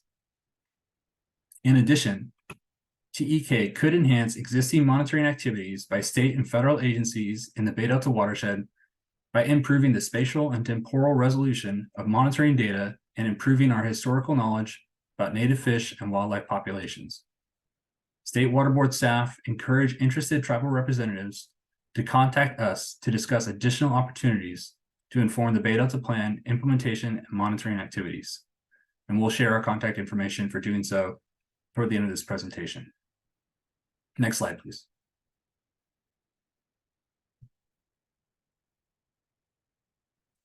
Chapters 1 and 11 of the draft staff report discuss the State Water Board's consideration of incorporating tribal and subsistence beneficial uses, or TBUs, to the Bay Delta Plan in the context of this plan update for the reasonable protection of fish and wildlife. This slide provides the definitions for 3 TBU types. In 2017, the State Water Board established and defined tribal and subsistence fishing beneficial uses in the adoption of updates to its inland surface waters, enclosed bays, and estuaries of California, or SWRCB for short. These beneficial uses were developed in collaboration with California tribes and the public. The 2 tribal beneficial uses are unique to California Native American tribes and include tribal tradition and culture, CUL, and tribal subsistence fishing, or TSUB. Tribal tradition and culture, CUL, is defined as the uses of water that support the cultural, spiritual, ceremonial, or traditional rights or lifeways of California Native American tribes. Tribal subsistence fishing, or TSUB, is defined as the uses of water involving the non-commercial catching or gathering of natural aquatic resources for consumption by individuals, households, or communities of California Native American tribes to meet needs for sustenance. The board established and defined a 3rd beneficial use for subsistence fishing by other individuals or cultures. Subsistence fishing, or SUB, is defined as the uses of water involving the non-commercial catching or gathering of natural aquatic resources, including fish and shellfish, for consumption by individuals, households, or communities to meet needs for sustenance. Next slide, please. Okay. The tribal and subsistence fishing beneficial uses are largely consistent with the beneficial uses currently identified in the Bay Delta Plan. All existing beneficial uses identified within the Bay Delta Plan apply broadly throughout the watershed. As discussed previously, in response to feedback received on TBUs at its meeting on June 7th, 2023, the State Water Board held an informational item on consideration of incorporation of TBUs to the Bay Delta Plan. As discussed during that informational item, incorporating tribal and subsistence fishing beneficial uses would provide for the explicit recognition of reasonable protection of these beneficial uses to the extent that they relate to the actions within the context and purview of the Bay Delta Plan. The reasonable protection of these beneficial uses through water quality objectives would primarily be achieved through flow-related requirements for fish and wildlife beneficial uses. In separate but complementary processes, the regional water boards would continue actions related to addressing tribal beneficial uses within their purviews in their respective regional basin plans. As described in Chapter 11 of the draft staff report, incorporation of the TBUs into the Bay Delta Plan is not proposed as a formal designation of the uses as applying to specific water bodies or water body segments within the Bay Delta. California's Port Cologne Water Quality Control Act envisions that most water quality control planning will be accomplished on a regional hydrologic basis by the Regional Water Board. Additional work and collaboration is needed among tribes, State Water Board, and the Regional Water Boards to define the proper scope and identify the effects of formal designations as applicable to the geographical area of the Bay Delta watershed, which the state and regional water boards are working to expedite. State Water Board basin plans, when adopted, supersede regional basin plans for the same waters, but only to the extent of any conflict. Here, the Bay Delta Plan overlies areas within two regional water boards, the San Francisco Bay region, Region 2, and the Central Valley region, Region 5. In this way, it sits atop basin plans in those regions in a complementary way. It is expected that the regional boards would continue to take the lead on designating reaches to which TBUs apply and may even adopt region or site-specific water quality objectives as necessary. Stated another way, while the Bay Delta Plan addresses flows needed for native fish to reach sustainable populations, including for tribal subsistence fishing and subsistence fishing, the regional plans would address discharge requirements in certain water body segments. For example, the timing of the application of aquatic herbicides so that they do not interfere with cultural practices. It's important to remember that the state and regional water boards have the responsibility to reasonably protect existing beneficial uses, whether they are formally designated or not. This includes case-by-case waste discharge permitting and water rights actions. Tribal representatives or other stakeholders are encouraged to come before the state or regional board when any action, permitting or otherwise, is being considered that could impact an existing tribal beneficial use, whether designated or not, to seek conditions that would reasonably protect the TBU as it relates to the specific matter before the board. Tribal input is important and necessary for the agency to understand the use and develop protective conditions. It may be that an already designated use will be sufficiently protective, such as Rec 1 for water contact recreation. The incorporation of tribal and subsistence fishing beneficial uses into the Bay Delta Plan is consistent with the board's efforts to focus, update, and implementation efforts on ecosystem protection for the benefit of native species and tribal and other communities that rely on the Bay Delta watershed for subsistence fishing and cultural practices. While the formal designation for a specific water body may also possibly require the development of more stringent water quality objectives for certain constituents or flows, depending on the specific uses and circumstances, this should not prevent substantive progress in the areas we know and understand to be important to tribes. As discussed earlier, the Sacramento Delta update to the Bay Delta Plan is intended to be a restoration action to benefit native aquatic and aquatic dependent species, aquatic and riparian habitats and natural communities, and ecosystem functions in the Sacramento Delta watershed. Incorporating tribal and subsistence fishing beneficial uses into the Bay Delta Plan is an explicit recognition of the connection indigenous cultures have not only to the native fish species in the watershed such as salmon and steelhead, but also to the entire ecosystem, including the plants and animals living in the water, at the water's edge, down to the water itself. Chapters 1 and 11 of the draft staff report provide additional discussion related to the proposed incorporation of tribal and subsistence fishing beneficial uses to the Bay Delta Plan. The consideration of incorporating tribal beneficial uses to the Bay Delta Plan will be part of a full public process, and staff encourages tribal input and feedback on TBUs specifically. Next slide, please.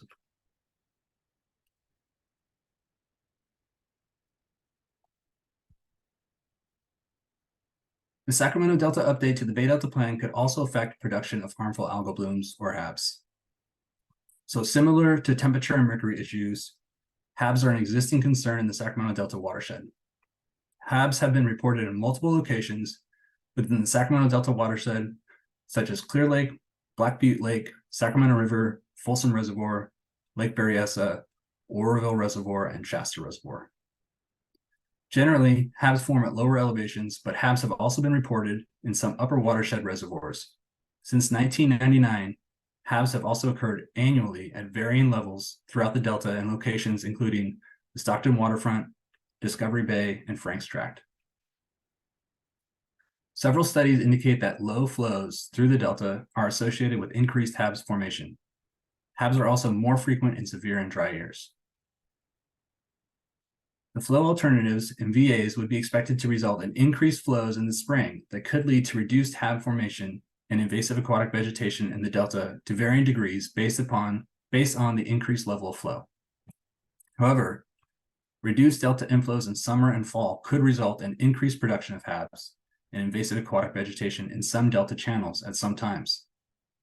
Lower reservoir levels could also lead to shallower, warmer, more stable water column conditions in some reservoirs, which could increase the production of HABs. These effects would be greater at higher flow levels and lesser at lower flow levels. The draft staff report identifies several mitigation measures that could be implemented to reduce or avoid HAB-related water quality impacts. Next slide, please. Uncertainty in the specific drivers of HABs in the Delta has resulted in uncertainty in the potential impacts or benefits of the proposed plan amendments or the proposed VAs. We need better information on the drivers of HABs, including the effects of flow and water project operations, to reduce this uncertainty. To address this knowledge gap, the proposed program of implementation for the Sacramento Delta update to the Bay Delta Plan identifies commitments by the State Water Board in coordination with other agencies and stakeholders to undertake actions to better understand HABs and possible control mechanisms. The board has already started on these efforts by funding research into HABs drivers and the development of a HABs monitoring design. Related to these efforts, a Delta HABs monitoring strategy facilitated by the Delta Stewardship Council is currently in development, and we are interested in your input to inform the development of the monitoring strategy. Laura Tordekleb will discuss this Delta HABs monitoring strategy further during the 4 p.m. presentation. The Delta HABs monitoring strategy will be available for public review next year. Next slide, please. Okay, so this slide provides additional information on resources related to the draft staff report. First, the draft staff report can be accessed on the State Water Board's website. In addition to today's Tribal Focus workshop, as mentioned previously in the presentation, State Water Board staff held several recent public workshops to provide information on the contents of the draft staff report and provide an opportunity for the public to ask questions to facilitate their review of the report. The public workshops were held on October 19th and November 2nd. Video recordings of the public workshops have been posted to the State Water Board's webpage. State Water Board staff have also posted a video tutorial providing an overview of the Sacramento Delta update to the Bay Delta Plan and draft staff report to the State Water Board's website. Materials from today's tribal workshop will also be posted to the State Water Board's website for future reference. State Water Board staff are also available to meet with tribal representatives and their affiliates outside of today's workshop to answer questions on the draft staff report and the Bay Delta Plan update process. As mentioned earlier, government-to-government consultations can also be arranged at the request of tribal leadership. The invitation for government-to-government consultation remains open, and you may contact me if you would like to consult with the State Water Board on this effort. My contact information will be displayed on a slide at the end of this staff presentation. Next slide, please. Okay, so this slide provides information on upcoming public engagement opportunities on the draft staff report. The release of the draft staff report initiates a public comment period. Today's workshop will be followed by a multi-day public hearing beginning November 17th and continuing on December 1st and December 11th before the State Water Board to receive oral comments. The public hearing will be held during regular business hours on November 17th and December 1st. To provide an opportunity for interested parties to provide oral comments outside of regular business hours, the hearing will continue during evening hours on December 11th. This comment period provides an opportunity to review and comment on the analyses described in the draft staff report. Written comments on the draft staff report are currently due December 15th, 2023. The board has also received requests to extend this deadline that we plan to respond to next week. Detailed information on how to submit written comments on the draft staff report and how to participate in the upcoming hearing is available on the State Water Board's website, which is provided along with other resources at the end of this presentation. To help facilitate review of the draft staff report, this slide provides some suggested topics that we are seeking tribal input on. State Water Board staff are seeking input on how TEK could inform the Bay Delta Plan update and implementation processes, including the program of implementation for the proposed plan amendments or proposed VAs. Staff would appreciate tribal input on the physical habitat restoration components of the project, including any improvements to mitigation measures that would enhance specific tribal beneficial uses that may be associated with these types of projects. Staff would also appreciate tribal input on the analysis of potential environmental impacts to cultural resources, including any improvements to mitigation measures, including construction-related mitigation measures to protect tribal cultural resources. Staff would also appreciate tribal input on the proposed incorporation of tribal beneficial uses. Finally, we are interested in any other suggested improvements to the draft staff report. State Water Board staff appreciate the valuable input provided by tribal representatives and encourages interested parties to submit comments and to remain engaged in the process to update the Bay Delta Plan. Next slide, please. Okay, this slide summarizes next steps and includes opportunities for public input on the Sacramento Delta updates to the Bay Delta Plan. The board has initiated independent scientific peer review of the final draft scientific basis report supplement for the Sacramento Delta VAs. Following the peer review, the scientific basis report supplement may be further revised. The specific regulatory texts for changes to the Bay Delta Plan have not been developed yet. Those changes will be developed based on public comments on the draft staff report, the remaining VA products expected at the end of this year, and peer review comments on the VA scientific basis report supplement. The draft changes will be subject to public review and oral and written public comment anticipated to occur in early to mid 2024. In addition, responses to public comments on the draft staff report will be provided in early to mid 2024, along with any needed changes to the draft staff report.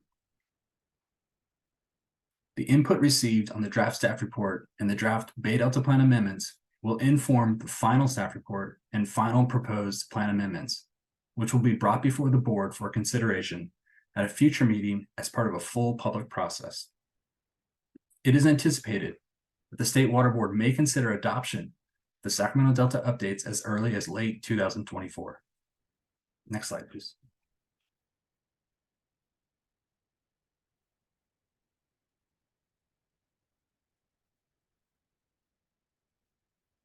Thanks. This slide includes contact information and resources where you can find additional information on the Bay Delta Plan update and implementation processes. Listed below are links to the main Bay Delta program page and the page specifically for the Sacramento Delta updates to the Bay Delta Plan. Also listed here is a link to our Bay Delta Tribal Engagement page, which contains additional information and resources related to consultation with California Native American tribes on efforts to update and implement the Bay Delta Plan. To stay informed of Bay Delta watershed activities, subscribe to our Bay Delta Notices email subscription list. To subscribe, visit the main Bay Delta program page, scroll to the bottom where you'll find the box shown on this slide, and enter your name and email address. For questions on the draft staff report, or if you would like to meet with State Water Board staff, contact me, Rob McCarthy, at robert.mccarthy@waterboards.ca.gov. That concludes the State Water Board staff presentation on the draft staff report. I'll turn it back over to Adriana for the next portion. Thank you. Thank you so much, Rob.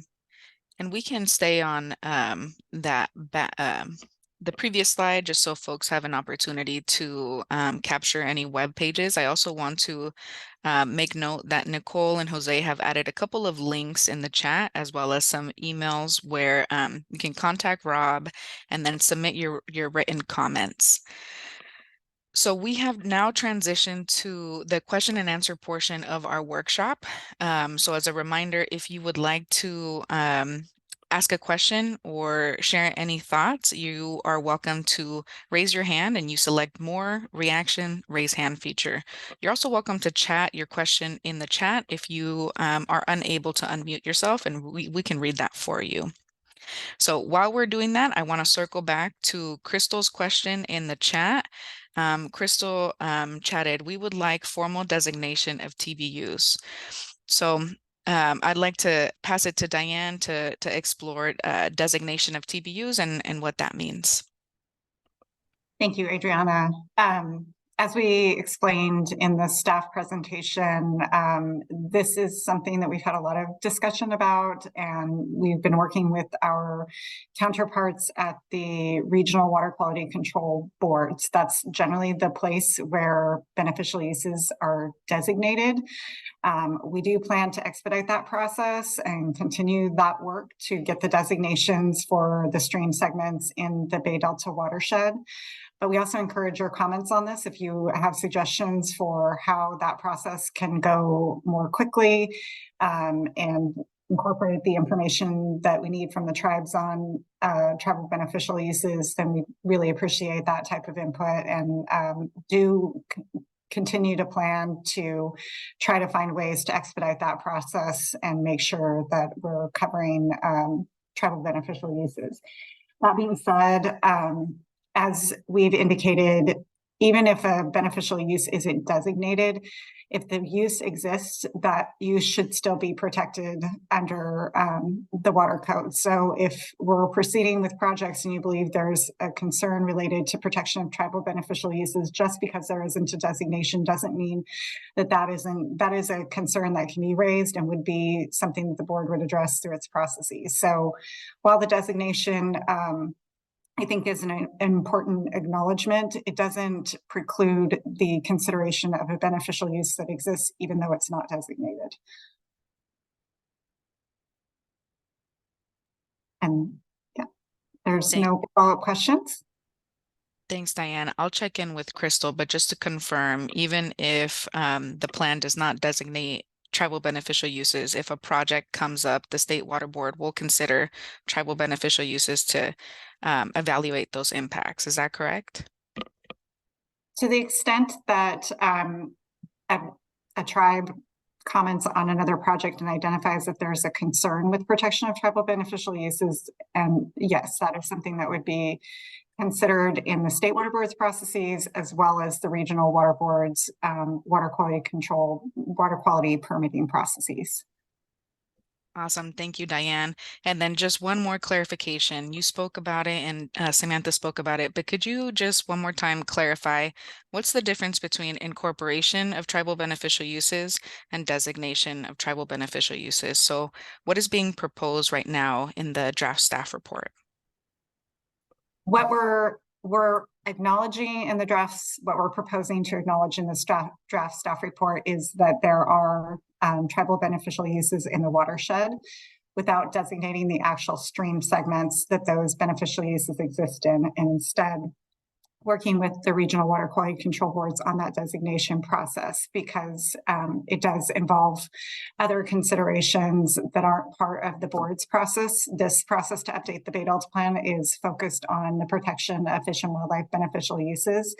To the extent that the tribal beneficial uses involve other issues outside of fish and wildlife protection, those we would need to coordinate with the regional water quality control boards on. So we have committed to undertaking that process and expediting as much as possible. And I'll let Samantha weigh in if she has anything else to add. No, that's it. Since I invented the verb incorporate, I think you nailed it though. It's not just adding these definitions, it's applying what we're hearing from the tribes about cultural beneficial use as it relates to fish and wildlife. And so that is in front of the board. If, it's in front of the board now. So it's acknowledging the connection. And it's also sort of loosening up some of there's some language in the 2017 plan that was a little confusing. So it's clarifying that to some extent. For example, the T sub beneficial use, there's some language, and it's true, it's primarily related to the consumption, the additional consumption of fish. But this, I think what staff is proposing is to acknowledge the extent that you're benefiting fish and wildlife that would also support tribal subsistence fishing and subsistence fishing. So it's more than adding the definitions. It's not a formal designation because the formal designation has implications for the regional boards and what they're doing with their discharge permitting. So we need to expedite, we need to work with them as far as that. But as far as the Bay Delta plan goes and updating the flow requirements for fish and wildlife, cultural beneficial use is going to be incorporated or proposed to be incorporated.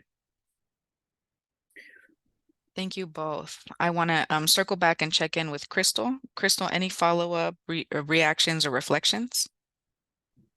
I was just hoping that maybe Diane or Samantha, you can elaborate a little bit more on what you see that process looking like. You talked about tribes identifying whether or not a TBU is impacted. I was hoping you could just kind of talk a little bit about what that burden to tribes would look like on our side, around, you mentioned the regional boards, tribes having to monitor regional board permitting activities and things like that. Can you talk a little bit more about that so that we have a clearer picture of if TBUs are not going to be designated, but just the definitions adopted, the additional work that puts on tribes? I can address that. So you said something, Crystal, you said, we're just going to include the definitions. And I just want to circle back, and it's hard to convince my colleagues of this, but the incorporation of the beneficial uses is more than adding a definition into this plan. It wouldn't make sense for us to just add the definitions. We're going to apply it as it relates to fish and wildlife. And to me, that means the tribe gets a voice for the fish and wildlife. So it's more than the definitions. The issue of, that's an example of sort of coming in and participating regardless of a formal designation and getting, the needs met for that beneficial use as it relates to what's in front of the board. This has come up like, well, do I have to follow every single discharge permitting decision for every single regional board on a case by case?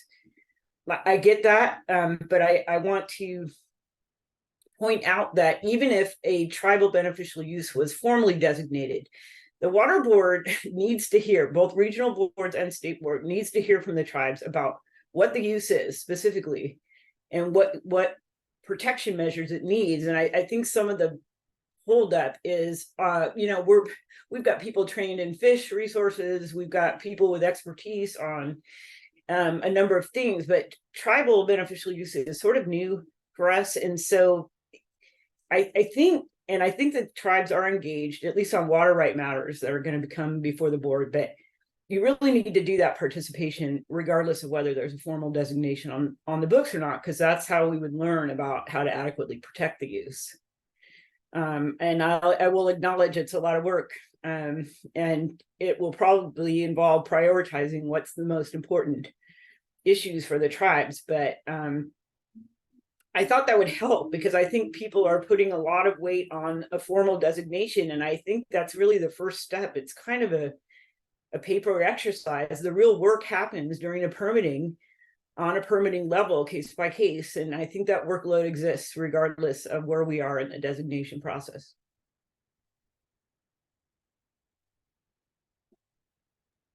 Yeah, and I'll just add, we welcome your additional comments on how we can improve this process, and fully have heard you loud and clear that it's appearing to be rather resource intensive and slow. And we want to try to address those issues. And we are working with the regional boards on that and our board members on that question. And we do certainly welcome any suggestions that you have that could help to expedite that process.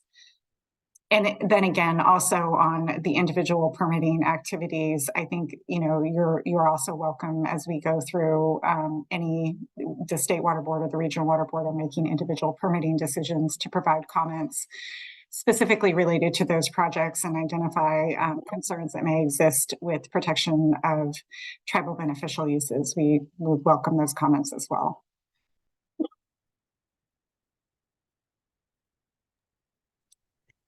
Thank you both. I want to check in with Crystal if you have any other thoughts or reactions, responses. I have many thoughts and responses, but I will hold them till November 17th. Thank you. Okay, awesome. Thank you, Crystal. All right, I want to open it up once again for folks if you have any questions to use the Zoom raise hand feature or add them in the chat.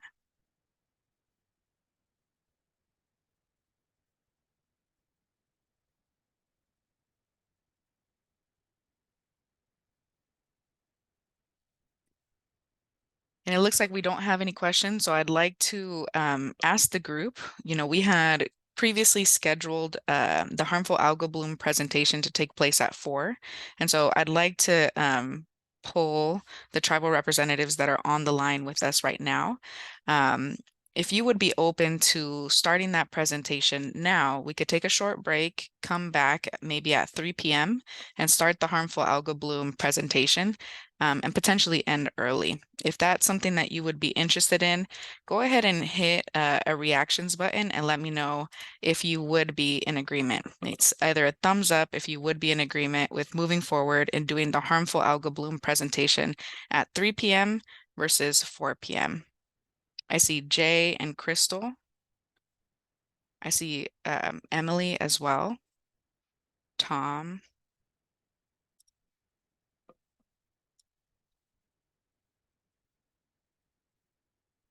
Okay, Brenda. Adriana, I'm sorry, for clarification, is this also a part of the tribal only presentation on the HABs? Yes, it is. Okay, thank you. All right, so I think what we'll do is we'll take a short break. We'll come back at 3 p.m. We will start the harmful algal bloom presentation, and then that will also have a question and answer portion. And then staff will also stay on at 4 p.m. in case people join at 4 p.m. and can reshare that presentation. We just don't want you to have a big gap and have to come back to the meeting. So if that's all right with you all, we'll go ahead and take a quick break. We'll come back at 3 p.m.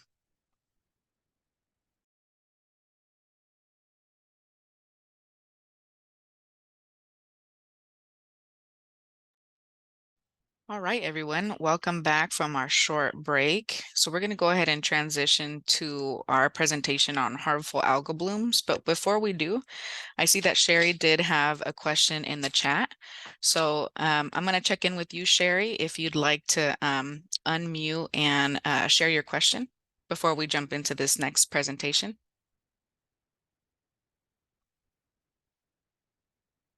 I don't know if people can hear me okay. We can hear you. Okay, so this is less of a question. There's a question at the end, but in the beginning, it's I'm just saying that we really need the State Water Board to step up and support tribes in getting the regional boards to adopt tribal beneficial uses into their basin plan amendments and to expedite the process to receive and designate water bodies with tribal beneficial uses. We know that setting a water quality objective, which is the ultimate goal of putting tribal beneficial uses or any beneficial use into a basin plan, is to set that water quality objective and to be protective of the use. However, all the information needs to be available for the boards to be able to look at these, to evaluate the uses and come up with a recommendation that then goes through its public process.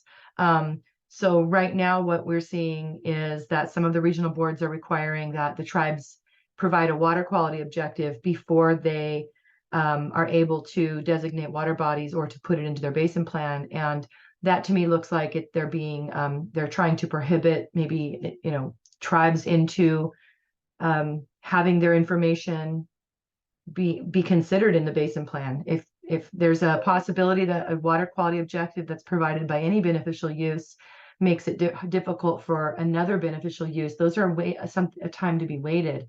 It's not a reason to not acknowledge that beneficial use. So I just wanted to say that and ask the water board to really move forward on having the regions at least designate the water bodies so that then we can begin to have those conversations about numerical values.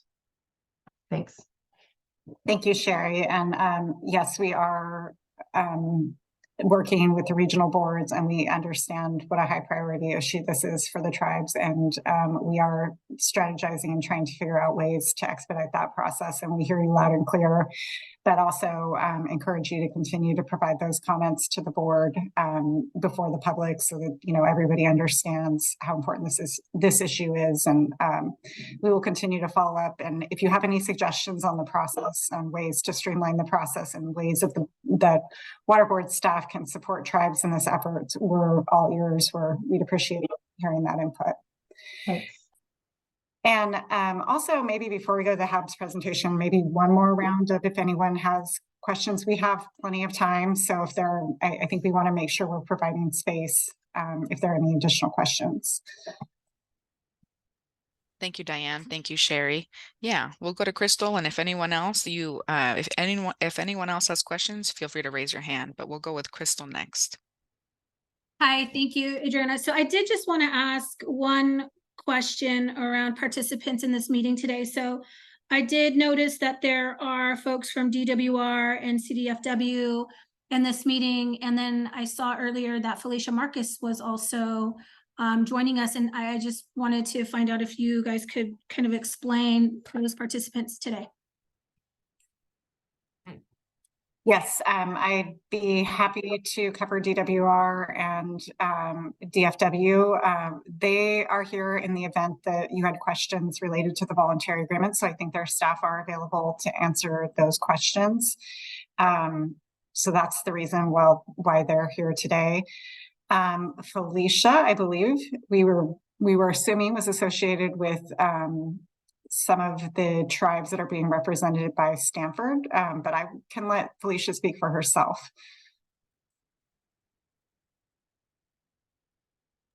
Hey, Diane, this is Nicole. I don't think I see Felicia on anymore. Okay. Am I mistaken? I don't. But yeah, that was our assumption as to Felicia's participation. Yeah, I just wanted to, this is Tina Cannon Leahy.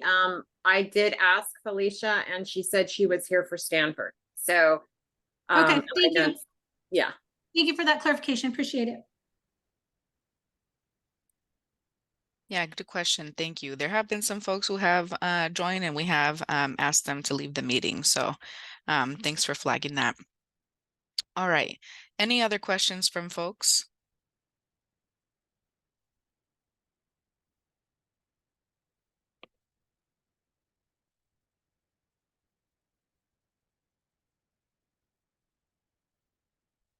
Okay. With that, we'll transition to the harmful algal bloom presentation, but even if you have a question that's not related to harmful algal blooms, feel free to put it in the chat and we have time to answer it as well. With that, I will now pass the mic to Laura to kick us off. Good afternoon. My name is Laura Torticlub, and I'm an environmental program manager in the State Water Board's Division of Water Rights. And I will be giving this presentation focused on addressing harmful algal blooms in the Delta. After the presentation, we will answer any questions you may have related to harmful algal blooms. And then we will also resume answering any questions that you may have about the draft staff report. Tricia Lee from the Delta Stewardship Council is also in attendance and is available to answer questions about the Delta cyanobacterial harmful algal bloom monitoring strategy that I will discuss during this presentation. Next slide. First, I'd like to review some of our workshop logistics and describe the purpose of this presentation. First, this workshop is being recorded. The video recording will be posted on the board's Bay Delta webpage after the workshop. As a reminder, if you would like to ask questions, please raise your hand to ask questions verbally or use the Zoom chat function to submit your questions in writing. You also have the opportunity to participate using a call-in option. As a reminder, the purpose of this presentation is to provide information and answer questions. Please reserve your comments on the draft staff report for the public hearing where the State Water Board members will be in attendance, and for the written public comment period, which I will describe on the next slide. Next slide, please.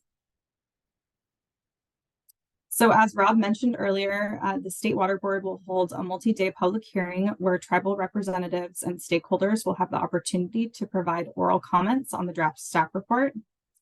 Although State Water Board members are expected to be present during the public hearing, the State Water Board will not take any action at that time. Consideration of approval of changes to the Bay Delta Plan will take place at a future board meeting following consideration of public comments on the draft staff report and additional comments on specific draft changes to the Bay Delta Plan that will be circulated next year for review and comment. The hearing will begin on November 17th, continue on December 1st, and conclude on December 11th, and will include both a physical meeting location and an opportunity to participate remotely via the Zoom meeting platform. The public hearing will also be webcast over the Cal EPA's website and recorded. Please refer to the September 28th Notice of Availability and Opportunity for Public Comment hearing and staff workshops on the draft staff report for additional details on how to participate at the hearing. A link to the September 28th notice is provided on this slide.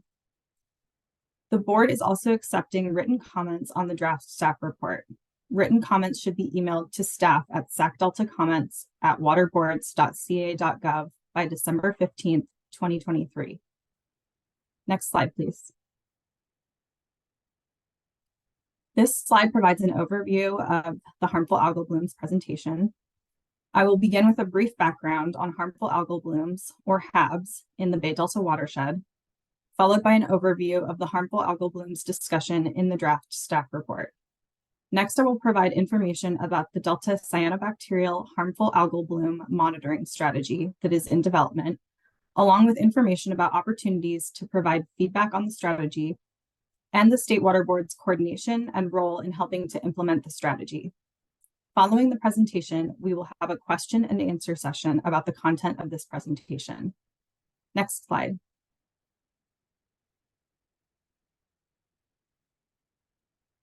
Harmful algal blooms are algae or cyanobacteria growths that can impact water bodies and cause serious harm to people, animals, and aquatic life that contact or ingest water containing HABs.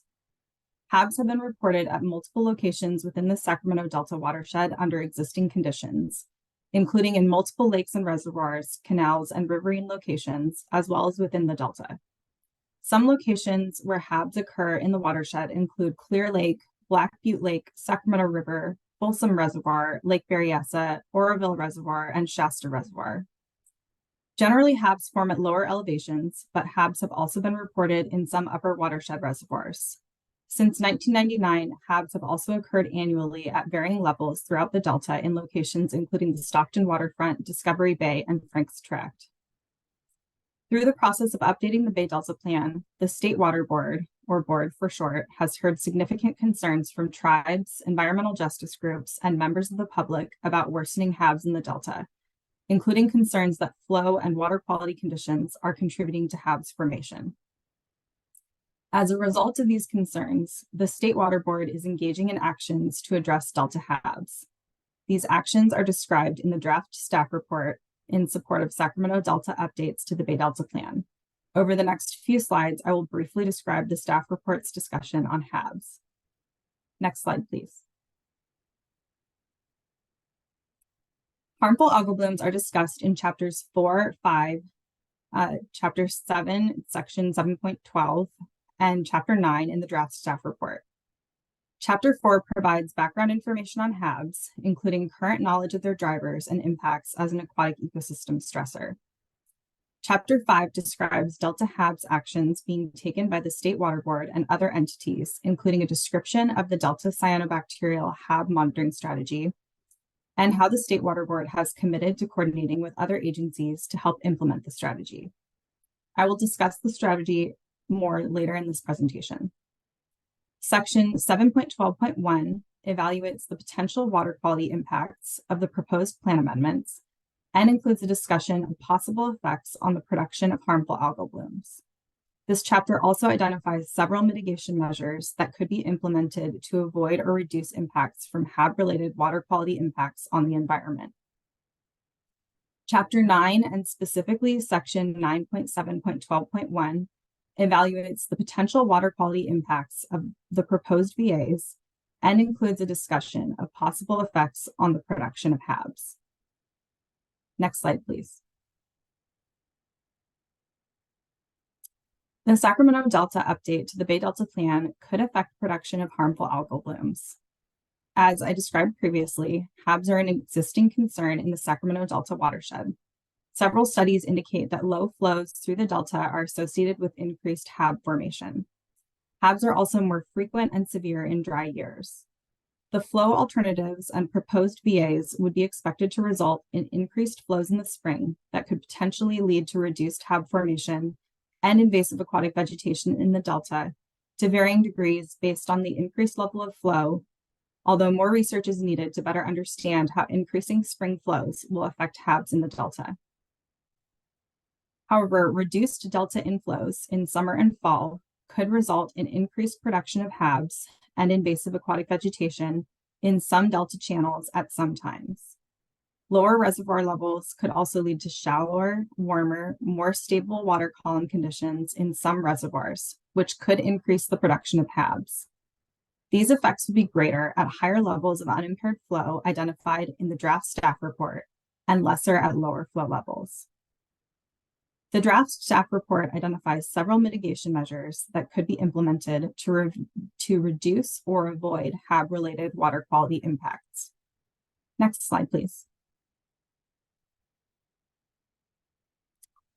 Uncertainty in the specific drivers of HABs in the Delta has resulted in uncertainty in the potential impacts or benefits of the proposed plan amendments or the proposed VAs. We need better information on the drivers of HABs, including the effects of flow and water project operations, to reduce this uncertainty.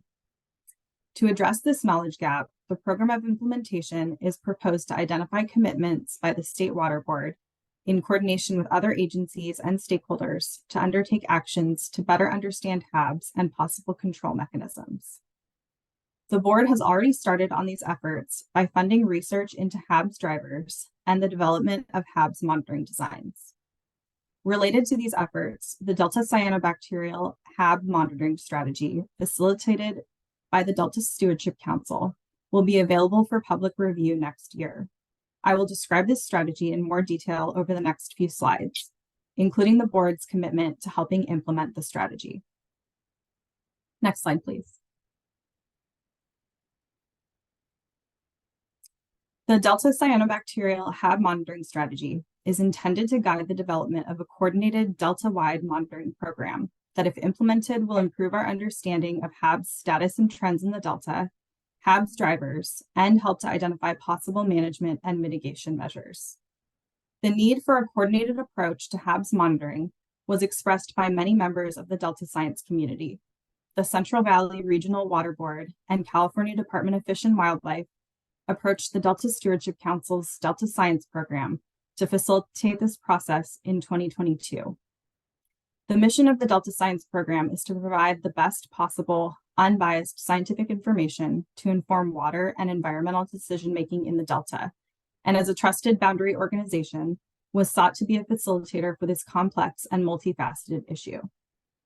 A workshop was hosted by the Delta Stewardship Council in fall of 2022, and work on the strategy development is being led by scientists with expertise in HABs, including Ellen Priest from Department of Water Resources, Minay Berg from Environmental Science Associates, Tricia Lee from Delta Stewardship Council, and Karen Odkins from California Department of Fish and Wildlife. Next slide, please.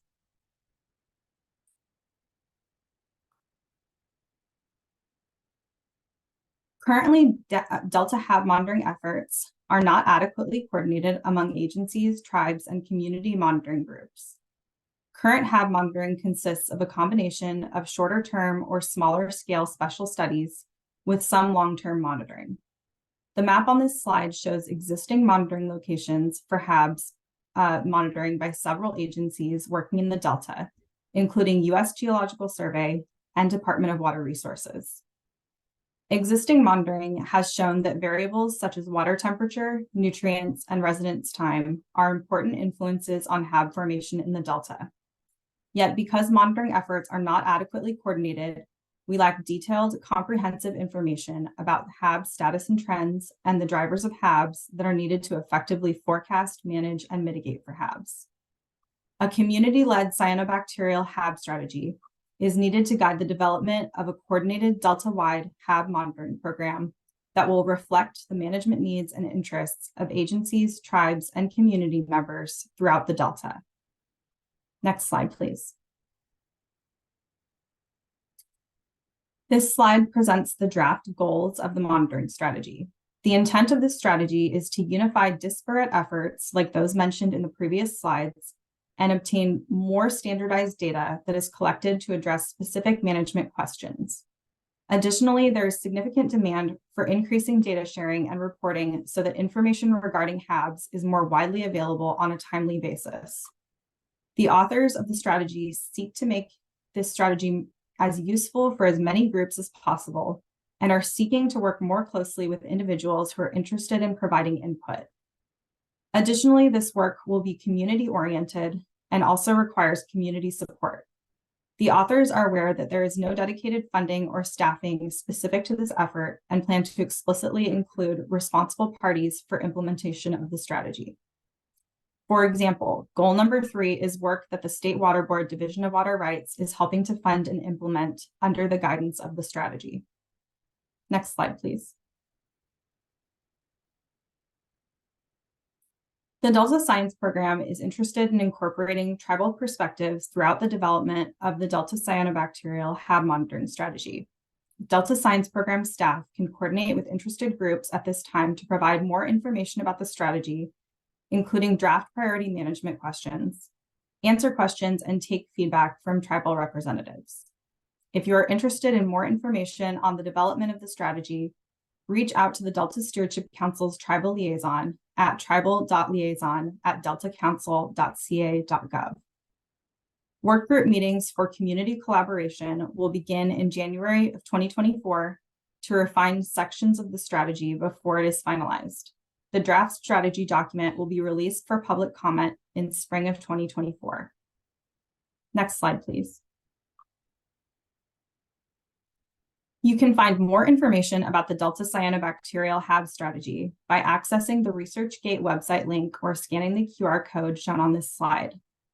The website link will take you to a page where you can access and download a summary of the November 2022 Delta Harmful Algal Blooms Monitoring Workshop that initiated development of the strategy, a draft working strategy document, and related materials. In addition, you can obtain these documents by emailing the Delta Stewardship Council's tribal liaison at tribal.liaison@deltacouncil.ca.gov. Next slide. In support of goal number 3 of the Delta cyanobacterial HAB monitoring strategy to develop a coordinated Delta-wide monitoring program, the State Water Board is funding the development of monitoring designs that could be implemented if sufficient resources are identified. These monitoring designs will be guided by the priority management questions identified through tribal and community input on the strategy. In addition, the monitoring designs will provide different options to implement a monitoring program depending on resource availability. To learn more about the State Water Board's collaboration on the strategy, please contact me by email at laura.twarticlub@waterboards.ca.gov. Next slide, please. So that concludes our staff presentation on harmful algal blooms. This slide includes contact information and resources that were shared with you previously about the Bay Delta Plan update and implementation processes. Listed below are links to the main Bay Delta program page and the page for the Sacramento Delta updates to the Bay Delta Plan. Also listed here is our link to our Bay Delta Tribal Engagement page, which contains additional information and resources related to consultation with California Native American tribes on efforts to update and implement the Bay Delta Plan. To stay informed of Bay Delta watershed activities, to subscribe to our Bay Delta Notices email subscription list. To subscribe, visit the main Bay Delta program page, scroll to the bottom where you'll find the box shown on this slide, and enter your name and email address. For questions on the draft staff report, or if you would like to meet with State Water Board staff, please contact Rob McCarthy, Tribal Coordinator on Bay Delta Plan Update and Implementation Processes at robert.mccarthy@waterboards.ca.gov. This concludes the State Water Board staff presentation on HABs. I'll turn it over to Elizabeth Herrera for the next portion of today's meeting. Next slide, please.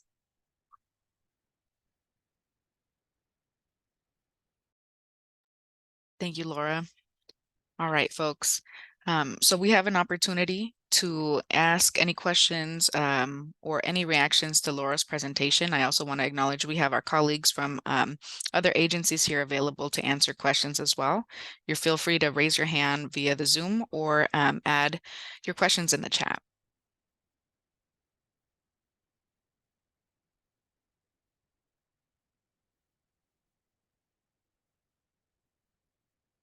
Go for it, Crystal. Thank you. So we've been going through this 6,000 page document. And so if I missed this, please let me know. But as far as we have been able to determine, we haven't seen any analysis of HABs in reservoirs that may be impacting drinking water. We also haven't seen any analysis of HABs and the disparate impacts on tribes and communities of color.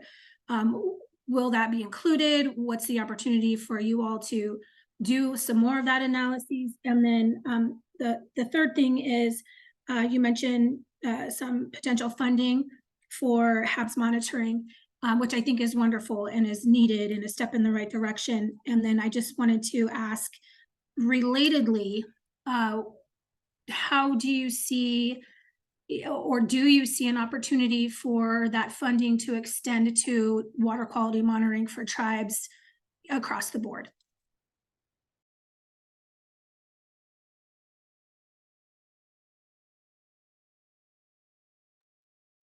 Thank you, Crystal.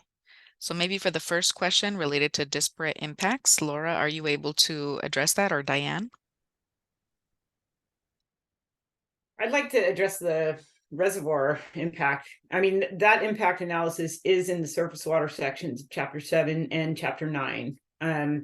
We didn't really get into the details earlier in this workshop, but there are these existing water quality problems associated with reservoirs, including HABs. And the higher up you get in in-stream flows, the more likely the reservoirs may be lowered. And increased HAB production is one of those impacts. It's identified with mitigation measures. I think this strategy that Laura just went over is related to HAB impacts in the Delta, but we identified both types of HAB impacts. And I just wanted to point out that we're having conversations with the Regional Water Board, looking at, I just read a great paper actually about trying to study the impact of upstream HABs on downstream resources. So I don't know if that's integrated in this strategy or not, but people are thinking about it, and certainly welcome your comments about it. I can speak a little bit to what Samantha was just discussing. So there is a new grant that is funding research that would help to develop a more comprehensive strategy to address HABs. So it would extend beyond the Delta. So the strategy that I spoke about earlier, that the Delta Stewardship Council is leading, is specific to the Delta. And I would say how far it extends is something that we're interested in getting input on from tribes as part of the development of the strategy ahead of its release for public comment. But this other strategy that will be developed that the Central Valley Regional Water Quality Control Board is involved with is ultimately meant to extend from the headwaters all the way out to the San Francisco Bay. And there likely will be some incorporation of components of the Delta CHAB strategy that is in development right now. But how that will work is not clear yet. So I think what's really important for getting tribal input on that ultimate strategy development is to start engaging on the Delta CHAB strategy that the Delta Stewardship Council is leading, because I believe that that strategy will ultimately feed into a larger strategy to address HABs from the headwaters to the bay. Thank you, Laura. Thank you, Samantha. So I heard that there's some information around reservoir impacts in Chapter 7, I believe. And Laura, you talked about available funding for that larger strategy. Maybe we can add some information about that in the chat so that people can learn more about it.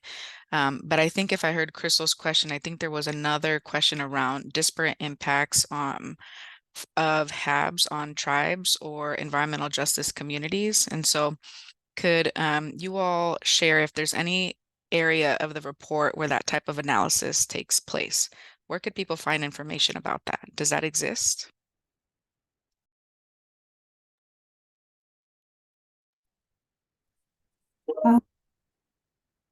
So go ahead.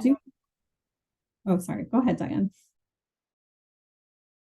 It's okay. Go ahead, Laura. Sorry about that. I didn't see you. I actually wasn't going to comment on where that location exists, but I wanted to say that through ongoing engagement with tribes and also through providing input on our efforts to help implement the Delta CHAB strategy, I think it would be helpful for us to discuss more how HABs are impacting tribes and how we should be considering those disparate impacts. And I think Diane may be ready to discuss where we have already addressed this in the staff report. Yeah, we do have some discussion in Chapter 10 and in the water quality section. We welcome your comments as to, improvements to those analyses and discussions. So we're very open to that feedback, and we can supplement and add to that as appropriate if we didn't cover the discussion well enough. Yeah, no, I appreciate that, Diane. It's so difficult for us to, go through every chapter and every page. And so, we're working our way, at least for Shingle Springs, we're working our way through the document. And so, and we have dedicated staff to do that versus other tribes that may not have even one single paid staff to work on this. And so I think even if you could, and maybe you already did this and I just missed it, it's possible, but even if there's some sort of cheat sheet where maybe some of these areas of prioritization for tribes, you guys can, say HABs, look at chapters XYZ, right? TBUs, look at these chapters. I think that would be helpful because, as you all know, and I've said this many times, we are all struggling with capacity issues. Yeah, thank you. And I think this strategy that is being produced for HABs is one of the areas we're specifically looking for input on. It's not part of the draft staff report, but it is referenced in the draft staff report. And it's really, the long-term vehicle that we're looking at this point to help us to understand what the drivers are for HABs are and which ones are controllable and those sorts of things. So that's really the beginning of answering the question of what do we do about the HABs problem? We need better information before we can determine what effective management tools exist. And so that's the purpose of that strategy. So we are very interested in input on that, including the geographic extent and any other issues you think we should be covering in that strategy. With respect to the draft staff report, it's largely focused on the environmental analysis is largely focused on potential impacts. And again, there's some uncertainty related to those impacts because of our lack of information on this topic. So that's why that's one of the things we're emphasizing. Also in Chapter 5 of the draft staff report, as part of the program of implementation for the Bay Delta Plan, we are proposing that we prioritize this issue related to monitoring of HABs and understanding the drivers and in order to inform our management actions as we move forward. So we're happy to summarize those different locations of information, but I just wanted to provide a little bit of context for there's the actionable parts of what we're doing in the staff report, and then there's the impact assessment. There are two different areas, and we'd appreciate input on both, and we can certainly provide some more information on exactly where that information is located.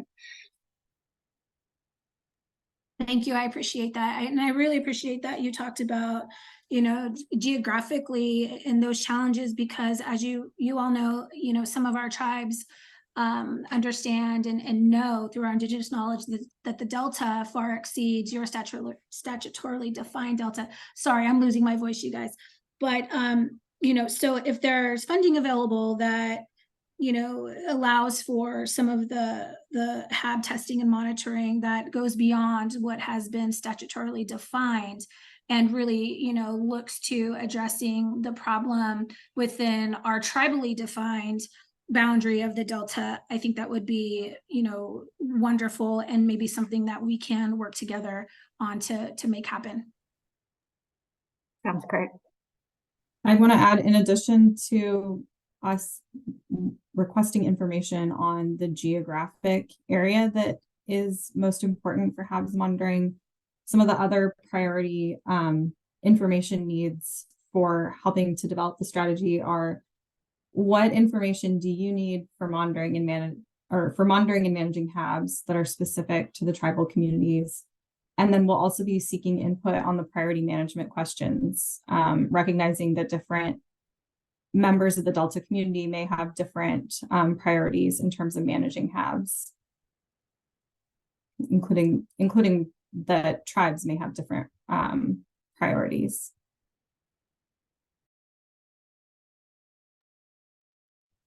Awesome. Thank you, Crystal, Laura, and Diane. That was really helpful. And I really love that suggestion, Crystal, around that cheat sheet. So if anybody here is interested in helping us, if you can add in the chat anything that you'd really want to learn more about or read in more depth, that can help us build out what that cheat sheet for where to find information in the draft staff report. So if you want to add that in the chat throughout today, that would be really helpful. All right, so moving on to see if there's any other questions, comments, or reflections from participants related to harmful algal blooms or related to anything that you heard earlier today as well.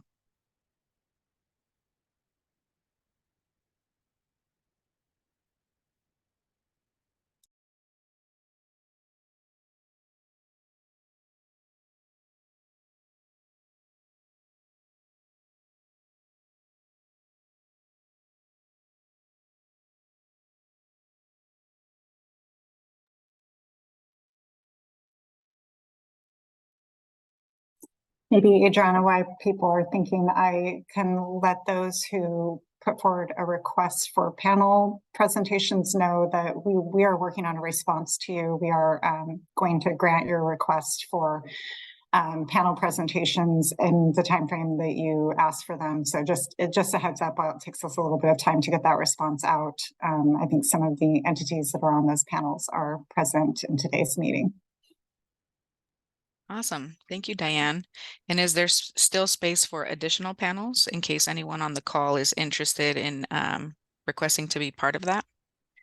Yes, for panels or individual presentations.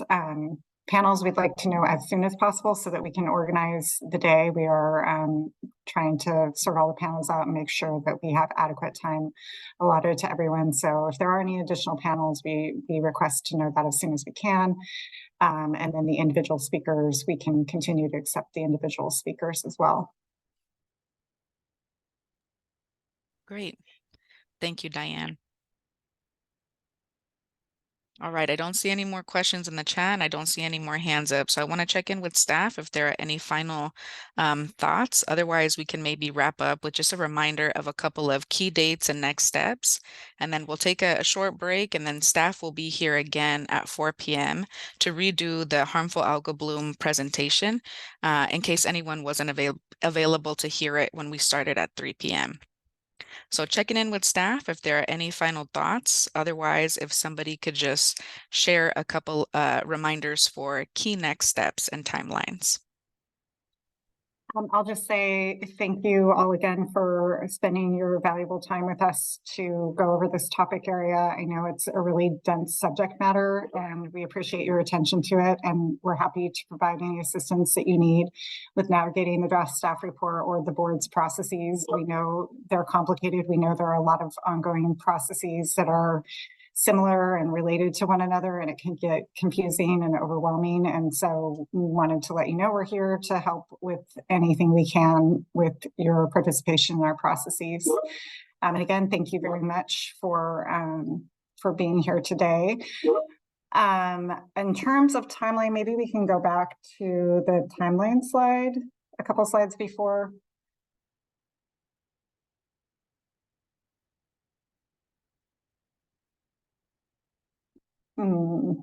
That's okay. I mean, oh yeah, those are the extra slides. There we go. Okay. Maybe one up. 30. Yes. Okay. So, the next opportunity, so the opportunities to provide public comments. So the workshops that we've held were really an opportunity for the board staff to explain the draft staff report and answer questions on the draft staff report. We remain available to meet with parties. If you have questions, you can reach out to us. We're happy to discuss that with you. And then we're, again, as Rob indicated, we're open to formal consultation. Once we get those requests, we're happy to initiate that process.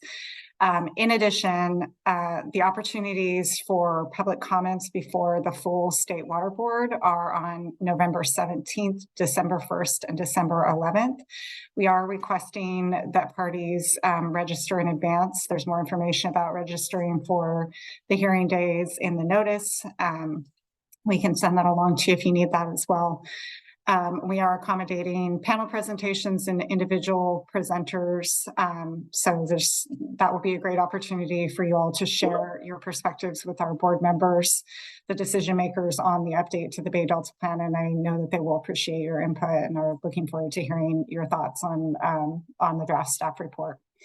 So those are the upcoming opportunities. I will also mention on the December 11th day, we are also going to be extending that to start at 12 p.m. because we've gotten a large number of participants who have registered for the hearing days and panel presentations. So we want to make sure we have enough time for that. So we're going to extend that December 11th day. That one will be from 12 to 7 p.m. We'll make sure we have some time in the evening to accommodate people that are unable to attend during regular business hours for that day. And the November 17th and December 1st dates will begin at 9:30 and end around 5 p.m.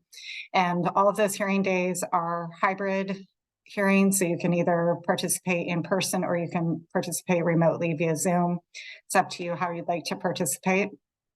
Then otherwise, public comments, the written public comments on the draft staff report they're currently due December 15th. We do have a number of requests to extend the comment period. We are entertaining those requests, so they probably will not be due December 15th, and you should be getting information about that early next week.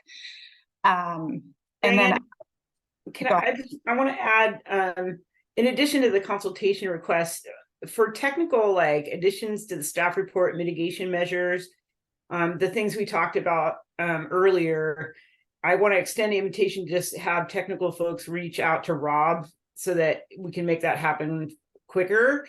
So there may be reasons to consult, but also I just want to make sure that that's an informal invitation to communicate with staff on updates and improvements to the staff report. Thank you, Samantha. Otherwise, we were talking about the cheat sheet. I think the slide shows the items that we think are probably on the cheat sheet. If you all think that we're missing anything, please let us know. I don't see HABs on here, so we will add HABs on there. So what we've got now is TEK, and TEK used in the program of implementation and for habitat restoration projects. Input on cultural resource impacts and mitigation measures, tribal beneficial uses, and we'll add HABs to this list. If there's anything else you think we should add to the cheat sheet, we'll go ahead and develop a cheat sheet of where you can find information on these topic areas and send this out to this group so that you have that information. You're free to share it with others if you'd like. But if you think there's anything else we should add, please let us know and we can do that. Thank you so much, Diane. I see Tom has a question, but before we go to Tom's question, I want to just pause and see if anyone has any questions for Diane about the immediate next steps or the purposes of the State Water Board hearings that are going to take place on November 17th, December 1st, and December 11th. Any questions on the immediate next steps?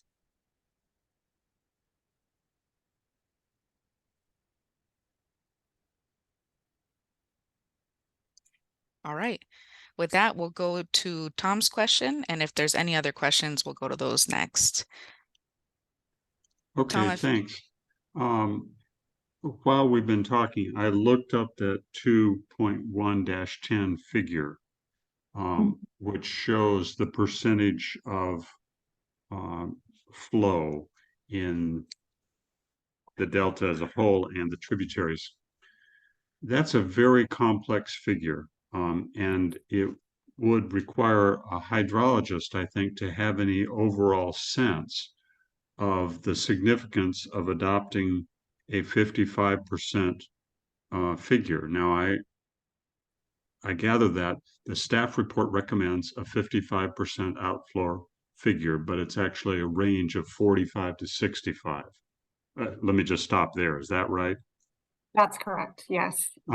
And what I'm saying is that it's very difficult by looking at that figure that you cited to determine whether the staff recommendation really is approximately status quo or lower than existing outflow or higher.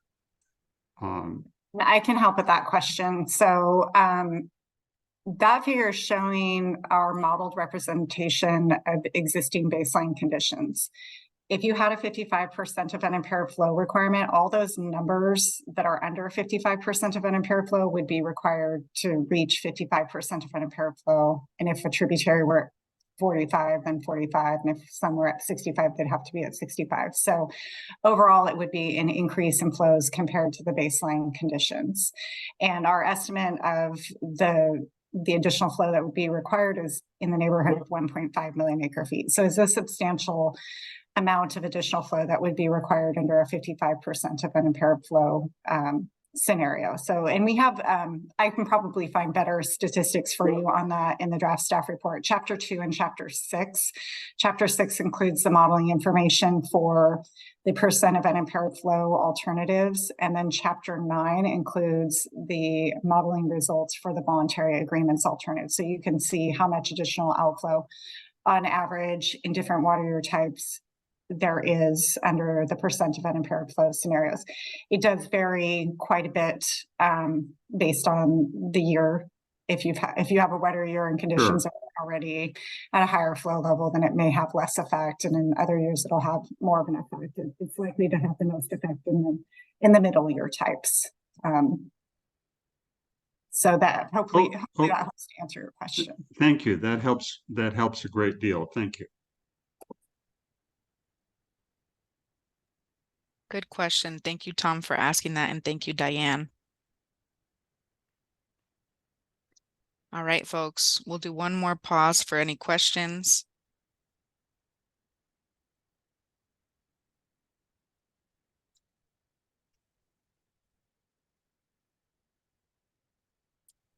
All right.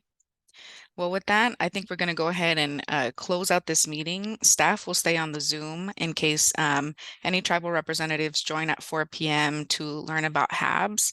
But for those of you who stayed with us, I just want to echo Diane's appreciation. We really appreciate you joining, spending the time, asking great questions, and we look forward to hearing your comments and your recommendations, both in writing and also in consultation and during the hearings.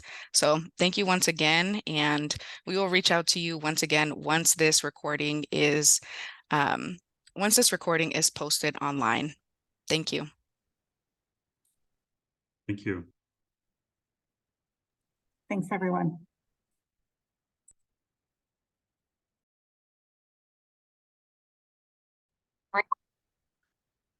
I didn't find the thumbs up, but I am here. That'll work. That'll work.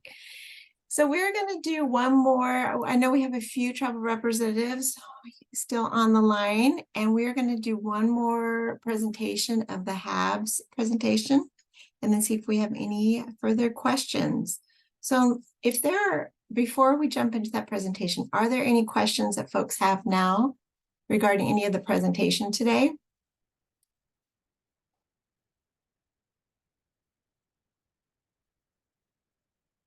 All right, if not, I will hand the mic to Laura and she will do the presentation.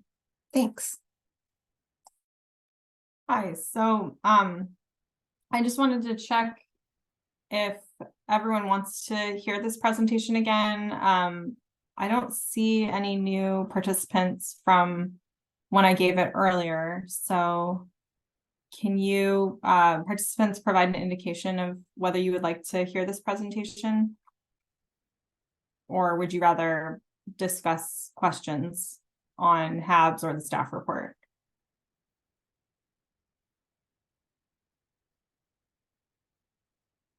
Thumbs up for presentation.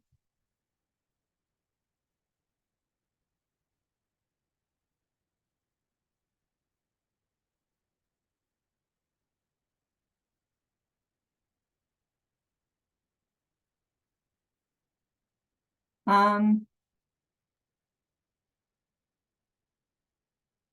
we're just checking in.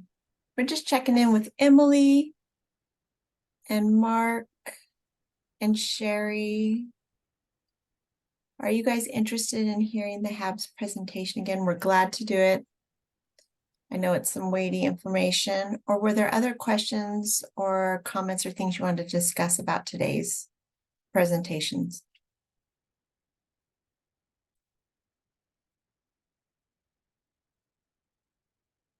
And feel free to unmute yourself and answer. We're a small crew now. Or you can put your response in the chat. Or a reactions button will work also. Any of the above.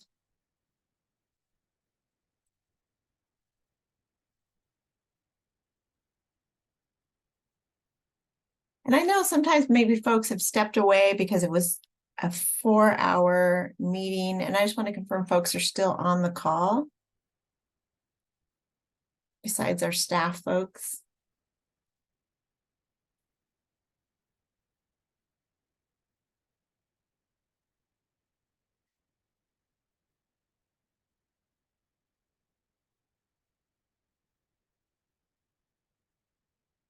So if you're on the call and would like to hear the HABs presentation, can we get just a response from someone, please?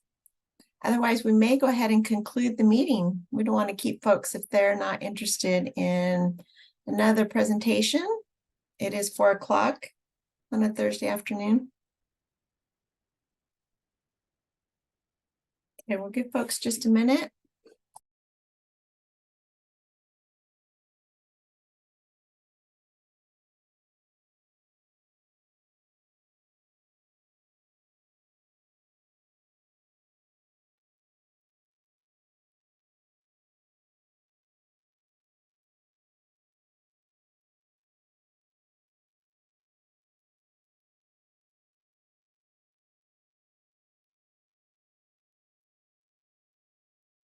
Well, I don't hear any voices. I don't see any folks responding. We are glad to stay. We have till 5, but if no one is interested in further conversation about HABs or any other further questions about the presentation today, we want to say just thank you. Thank you for your time and your energy today. And please reach out to staff if you have further questions or comments.